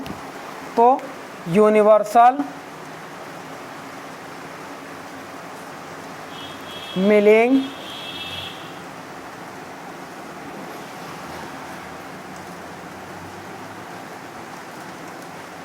ऑपरेशन, यूनिवर्सल का मतलब ये होता है कि ये जो प्लेट हमारी होती है, ये बेड जो होती है, ये 360 डिग्री पर किसी भी एंगल पर मूव कर जाए और मूव करके वहाँ पर फिक्स हो जाए, जिससे जिस भी डिग्री पर रोटेट होगी। मान लीजिए ये कटर है, ये रोटेट किया तो ये इसके फेस के सामने आ गया, ऐसे रोटेट किया तो ये फेस के सामने आ गया, ऐसे रोटेट किया तो ये आ गया।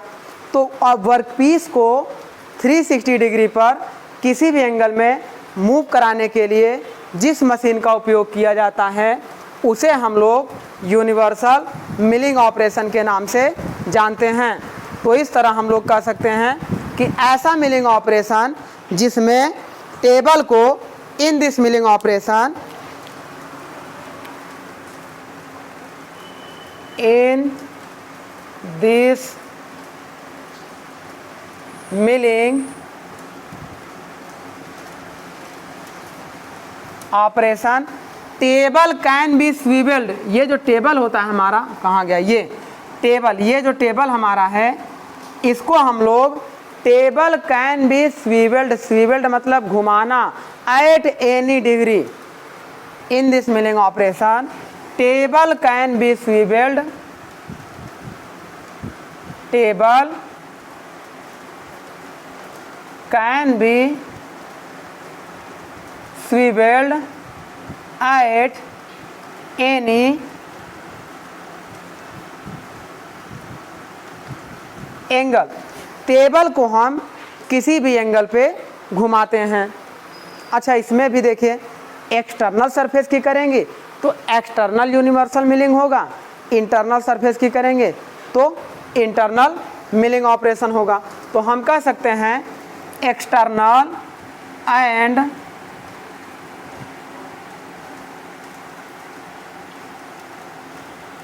अच्छा देखिए, जो थ्रेड हम लोग काटते हैं वहाँ पर अगर उसको हम ऐसे स्वीवेल्ड करके टूल का यूज करें तो हम कह सकते हैं external and internal threads are produce on universal milling operation. तो हम इसलिए कह सकते हैं external and internal threads are produce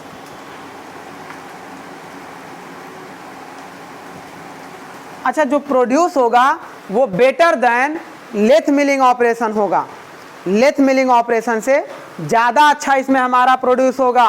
thread internal और external produce better than lathe machine operation.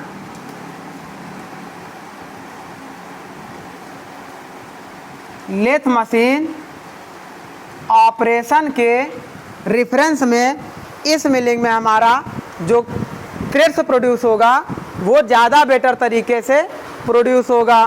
इस तरीके से ये हमारा होगा थ्रेड और universal milling operation.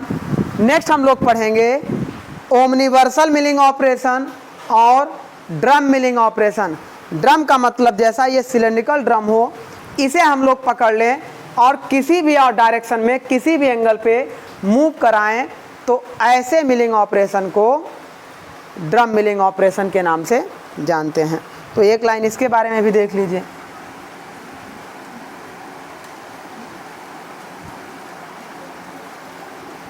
Drum milling operation.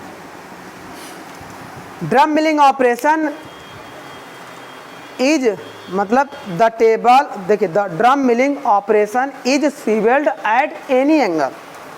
Drum milling operation is swivelled at set of any angle. Drum milling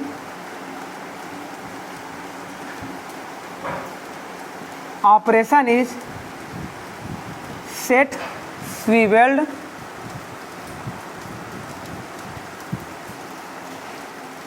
eight any angle. अच्छा, अंतर क्या है इसमें? जब यूनिवर्सल मिलिंग करते थे तो जो टेबल होता था वो हमारा किसी भी एंगल पे मूव करता था, लेकिन जब ड्रम मिलिंग करेंगे तो ये जो हमारा कॉलम होगा, ये कॉलम ही ऐसे किसी भी एंगल पे मूव कर सकता है। ये कॉलम ऐसे ड्रम टाइप का होगा और उसके अंदर मशीन कंपोनेंट्स लगे होंगे, तो वो ड्रम ऐसे मूव करेगा। जब ये ड्रम मूव करेगा तो ये मिलिंग कटर ऑटोमेटिक रोटेट करेगा। तो इस तरीके से eight any angle of column, angle of column, तो हम कह सकते हैं कि कॉलम को किसी भी एंगल पर घुमाकर जब मिलिंग करते हैं तो इसे हम लोग कौन सा मिलिंग ऑपरेशन कहते हैं? Drum milling operation. तो ड्रम मिलिंग को भी नोट करिए। फिर उसके बाद हम लोग यूनिवर्सल के बाद ओमनिवर्सल मिलिंग ऑपरेशन जानेंगे। यहाँ पर टेबल को हम लोग 360 डिग्री पर मूव करा रहे हैं और वहाँ पर हम लोग बेड को घुटने के ऊपर से उसे हम लोग 360 डिग्री पर मूव कराएंगे। तो ऐसे मिलिंग ऑपरेशन को ओमनिवर्सल मिलिंग ऑपरेशन कहेंगे। चलिए नोट करिए यूनिवर्सल और ड्रम मिलिंग ऑपरेशन। फिर नेक्स्ट हम लोग पढ़ेंगे ओमनिवर्सल मिलिंग ऑपरेशन।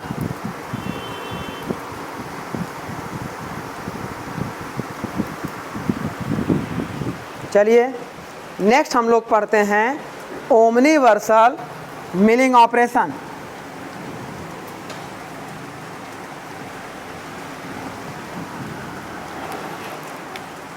ओमनी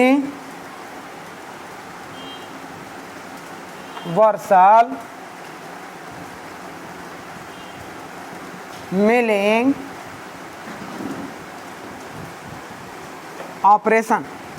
यहाँ पर भी टेबल हमारा स्वीवेल्ड होगा 360 डिग्री या एट एनी एंगल पर, और उसके साथ देखें इसका उपयोग जैसे आप लेथ टूल रूम समझते हैं, जहाँ पर टूल बहुत सारा उपयोग किया जाता है, तो उस लेथ टूल रूम में जो हमारे ऑब्जेक्ट होते हैं उन्हें बनाने के लिए ओमनी वर्सल मिलिंग मशीन का उपयोग किया जाता है।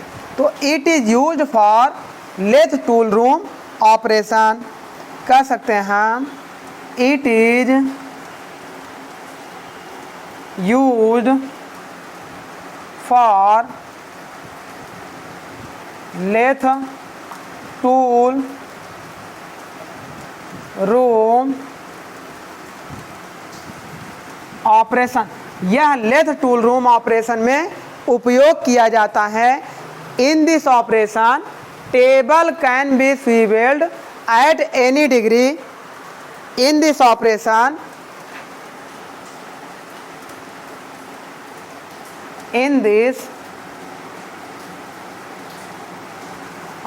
देखें, जैसे हम लोग यूनिवर्सल मिलिंग ऑपरेशन में टेबल को किसी भी डिग्री पर रोटेट कराते थे, सिमिलर हम लोग ओमनीवर्सल में भी टेबल को किसी भी डिग्री पर रोटेट कराएंगे, लेकिन यहाँ पर टेबल को वर्टिकल कंडीशन में रखेंगे या थोड़ा सा टिल्ट कर देंगे, झुका भी सकते हैं या वर्टिकल रख सकते हैं, लेकिन यूनिवर्सल में हॉरिजॉन्टल रखते थे।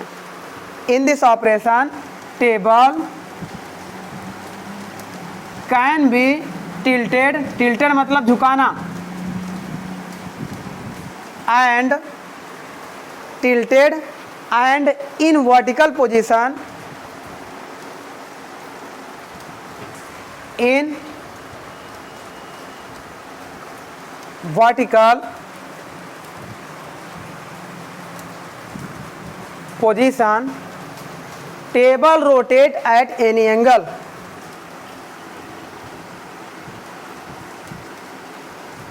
rotate at any angle is called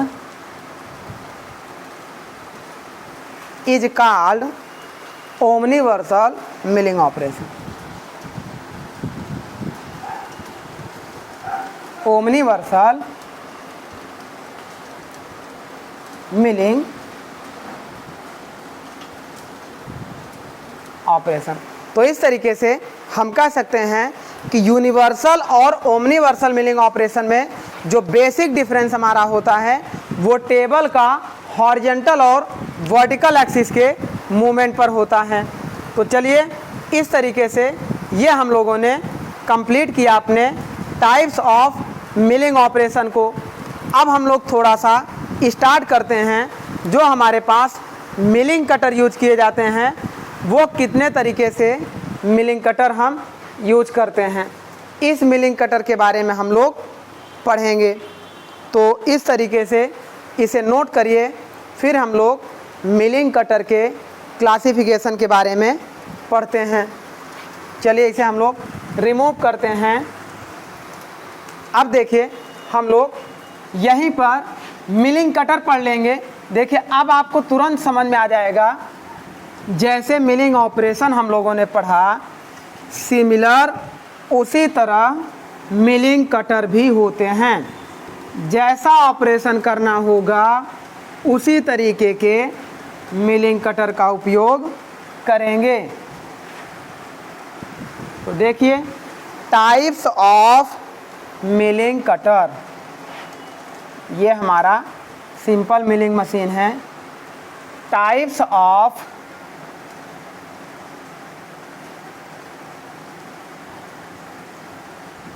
milling cutter. Milling cutter जो हमारे पास यूज किए जाते हैं, देखिए जब हम लोग फ्लैट सरफेस की मिलिंग करते थे तो वहाँ पर हम लोग कैसा प्लेन मिलिंग कटर का उपयोग कर लेंगे। तो इस तरीके से पॉइंट वाइज हम लोग अगर पढ़ें तो प्लेन जैसा मिलिंग ऑपरेशन होगा वैसा ही मिलिंग कटर उपयोग किया जाएगा। तो प्लेन मिलिंग कटर। अब देखिए साइड मिलिंग कटर। अच्छा, एक टॉपिक आपका छूट गया था, साइड मिलिंग ऑपरेशन क्या होता है। तो जैसे ये हमारे पास वर्कपीस हो, अगर इसके साइड सरफेस की मिलिंग करनी हो, जो हम लोगों ने स्ट्रैडल मिलिंग पढ़ा था, तो वो साइड मिलिंग कहलाएगी। इसको कोई ज़रूरी नहीं कि अलग से बताया जाए। अगर साइड सरफेस पे मिलिंग करनी हो तो साइड मिलिंग कटर का उपयोग करेंगे, इंड सरफेस पे करनी हो तो इंड मिलिंग का उपयोग करेंगे। तो इस तरीके से नेक्स्ट हमारा होगा side milling cutter. Next point हमारा होगा end milling cutter.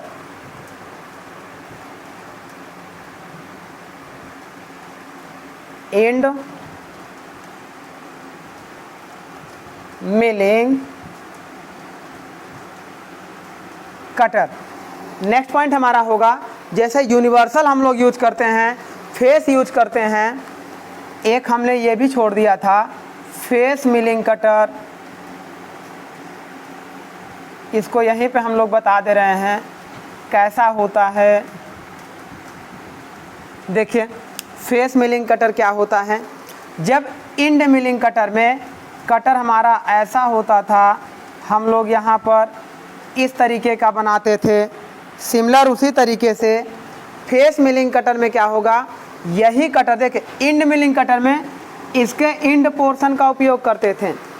Similar flat milling cutter में भी ऐसा ही होगा, लेकिन कटर अब की बार ऐसा बनेगा, ऐसा। अब इसमें ये हमारे पास ऐसे ग्रुप्स कटे होंगे कटर में।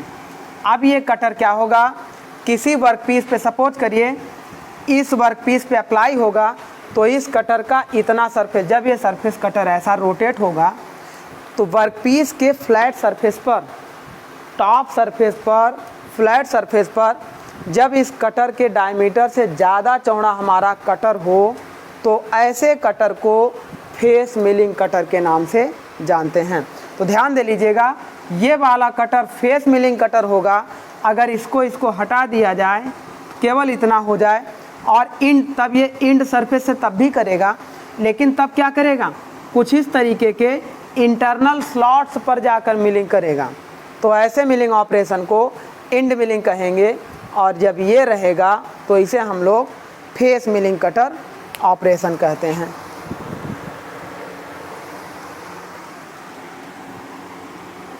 नेक्स्ट हमारा हो जाएगा angular milling cutter. Angular milling cutter.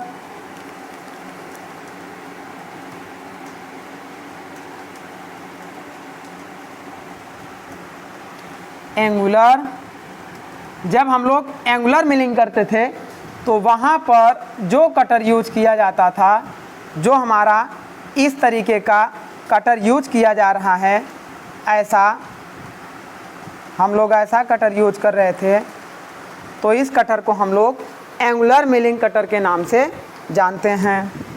दूसरा हमारा होगा फ्लाई कटर।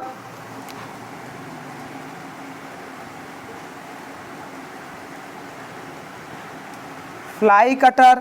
नेक्स्ट हमारा होगा टी स्लॉट कटर।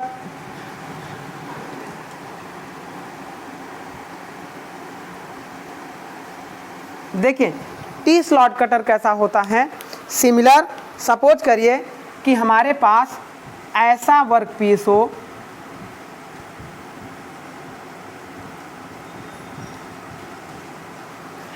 अब इस वर्कपीस के मान लीजिए ये हमारे पास सॉलिड सेक्शन हो,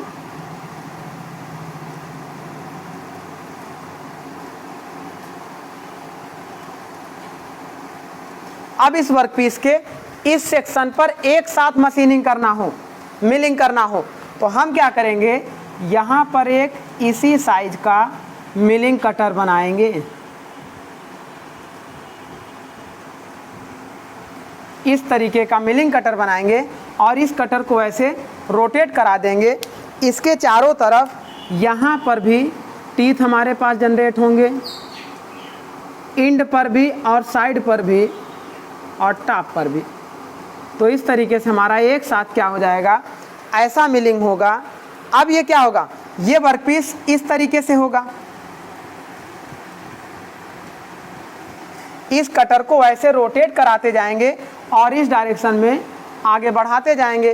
तो इस वर्कपीस में जो टी स्लॉट बना हुआ है, पूरे टी स्लॉट की मिलिंग आसानी से हो जाएगी। ऐसे मिलिंग ऑपरेशन को टी स्लॉट मिलिंग ऑपरेशन कहते हैं और इसमें जो कटर यूज किया जाता है उसे टी स्लॉट कटर बोलते हैं। तो इस तरीके से हमारा होता है टी स्लॉट मिलिंग कटर। उसके बाद हम लोग फॉर्म्ड मिलिंग कटर और वुडरफ मिलिंग कटर पढ़ते हैं। तो नेक्स्ट हमारा होता है form milling cutter. Form milling cutter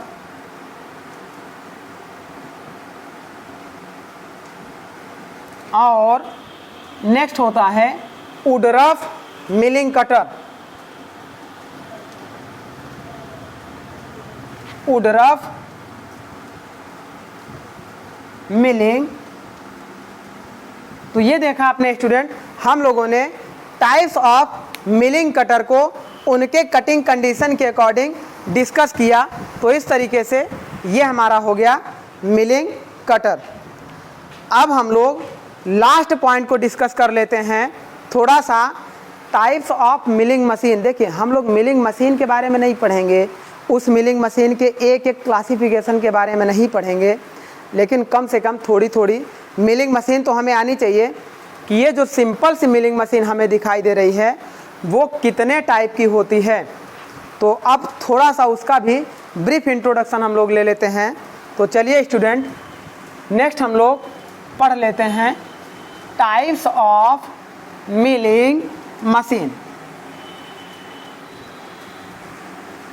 तो आइए नेक्स्ट हम लोग पढ़ते हैं types of milling machine.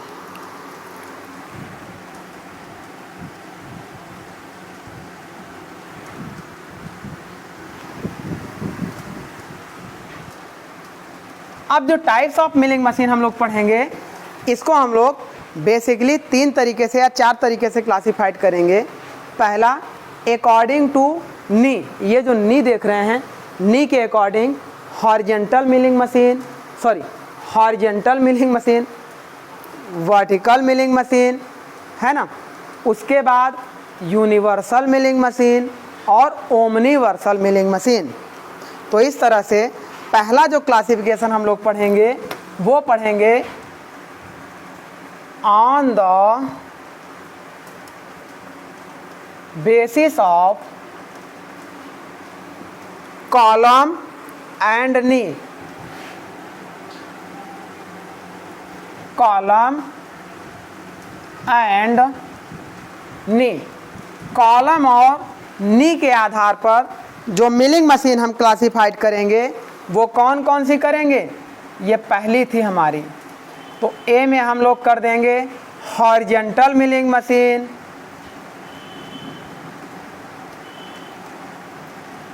Horizontal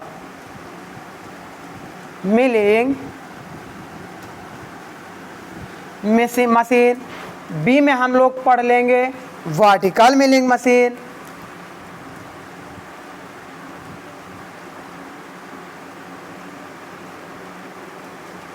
vertical milling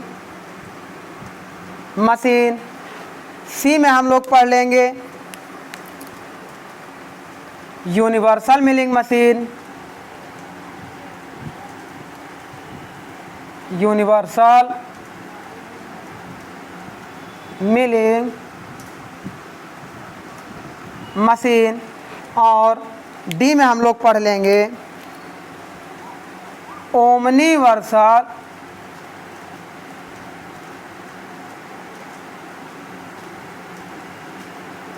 milling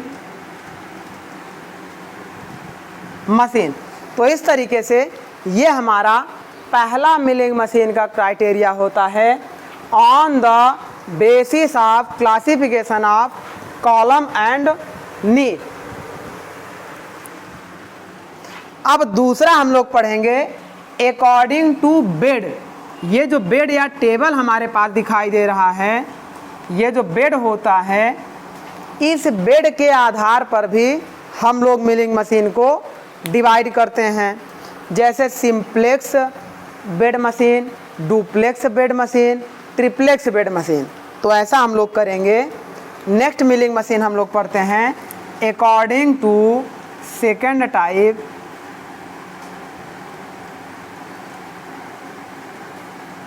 according to fixed bed type, fixed bed type. तो फिक्स्ड बेड टाइप के आधार पर हम लोग पढ़ेंगे कितने टाइप की मिलिंग मशीन होती है। तो ये बेसिकली कैसी होती है, A simplex milling machine, simplex milling machine, B duplex milling machine,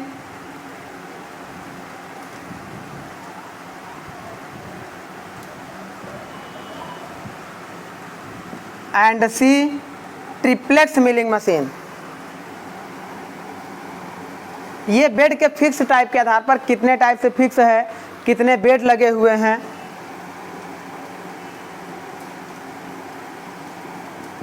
triplex milling machine. तो इस तरीके से अकॉर्डिंग टू बेड, पहले तो according to knee and column पढ़ लेंगे, फिर according to bed. According to bed हम लोग 3 तरीके की मिलिंग मशीन पढ़े, सिंप्लेक्स, डुप्लेक्स और ट्रिप्लेक्स। नेक्स्ट हमारा होता है planer type milling machine. Third हमारी होती है प्लेनर, जैसे सेपर होता है, प्लेनर होता है, स्लॉटर होता है, सिमिलर उसी तरह होता है प्लेनर टाइप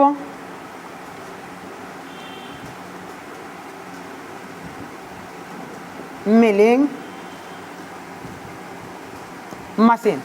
अब प्लेनर टाइप मिलिंग मशीन के बाद कुछ हमारी स्पेशल मिलिंग मशीन होती हैं, जैसे प्लानेटरी मिलिंग मशीन। तो इस तरीके से चौथा हम लोग पढ़ेंगे स्पेशल टाइप,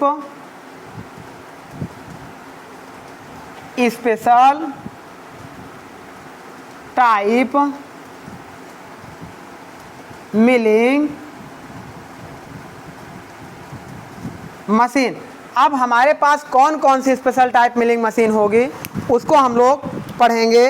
तो उसमें जैसे ABC,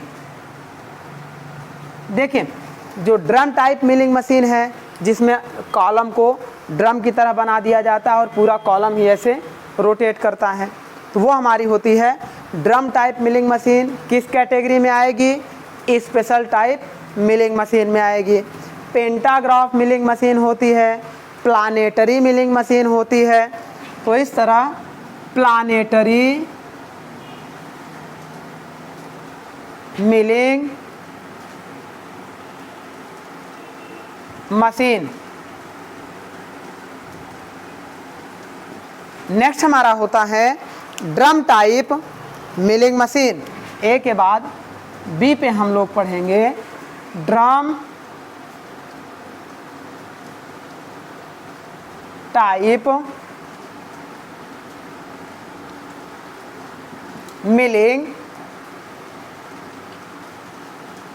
machine, drum type milling machine. उसके बाद पेंटाग्राफ टाइप मिलिंग मशीन। अच्छा, पहला प्लानेटरी, जैसे हम लोग सन एंड प्लानेट गियर पढ़ते थे, उसी तरीके से प्लानेटरी मिलिंग मशीन होती है। नेक्स्ट हमारी होगी पेंटाग्राफ, और उसके बाद नेक्स्ट होगी रोटेटरी टेबल मिलिंग मशीन। ये टेबल ही हमारा रोटेट करेगा। तो ये सब स्पेशल टाइप मिलिंग मशीन होती हैं। तो C rotary table milling machine,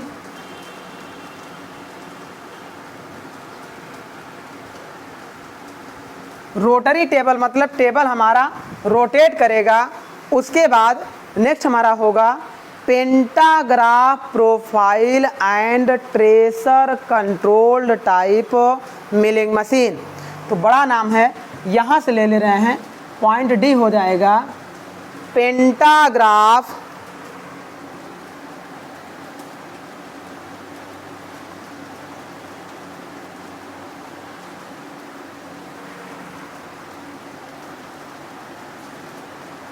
देखिए पेंटा मतलब 5 होता है, पेंटाग्राफ इस तरीके से हमारा होगा पेंटाग्राफ प्रोफाइल, उसमें एक प्रोफाइल बनी होगी, pantograph profile and rotary type tracer controlled and pantograph profile rotary ऐसे ट्रेसर कंट्रोल्ड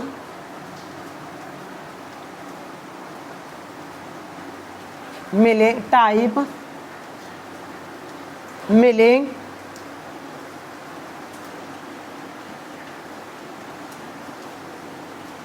मशीन। तो ये स्टूडेंट हमारी इतने टाइप के मिलिंग मशीन हमारी होती है जिसका उपयोग हम लोग मिलिंग ऑपरेशन में करते हैं। तो आज के लेक्चर में आपने देखा, हमने पहले इंट्रोडक्शन किया इस मिलिंग मशीन के बारे में, एक सिंपल मिलिंग मशीन क्या होती है, इस मिलिंग मशीन में कितने एलिमेंट होते हैं और वो एलिमेंट का क्या क्या वर्क होता है। उसके बाद हम लोगों ने क्लासिफिकेशन ऑफ मिलिंग ऑपरेशन को डिस्कस किया, कई सारे ऑपरेशन को डिस्कस किया। देन लास्ट में क्लासिफिकेशन ऑफ मिलिंग कटर को डिस्कस किया और एट लास्ट हम लोगों ने सबसे लास्ट में मिलिंग मशीन के बारे में डिस्कस किया। तो हमारा लेक्चर आज का कंप्लीट होता है। अब हम लोग नेक्स्ट लेक्चर में इस मिलिंग मशीन से रिलेटेड ऑब्जेक्टिव क्वेश्चन को करेंगे जो प्रीवियस ईयर जेई के, गेट के, ईएस के या अदर पीएसयूज़ के एग्ज़ाम में आए हुए होंगे। उन सारे क्वेश्चंस को हम लोग कंप्लीट करेंगे। तो चलिए स्टूडेंट, आप ऐसा किया करिए, पीछे के लेक्चर्स को रिवीजन करके फिर ऑब्जेक्टिव वाली क्लास को ज्वाइन किया करिए, तो आपको ऑब्जेक्टिव वाली क्लासेस ज़्यादा बेहतर तरीके से समझ में आएंगी। तो ठीक है, आज का लेक्चर हम लोग यहीं पे स्टॉप करते हैं। Thank you.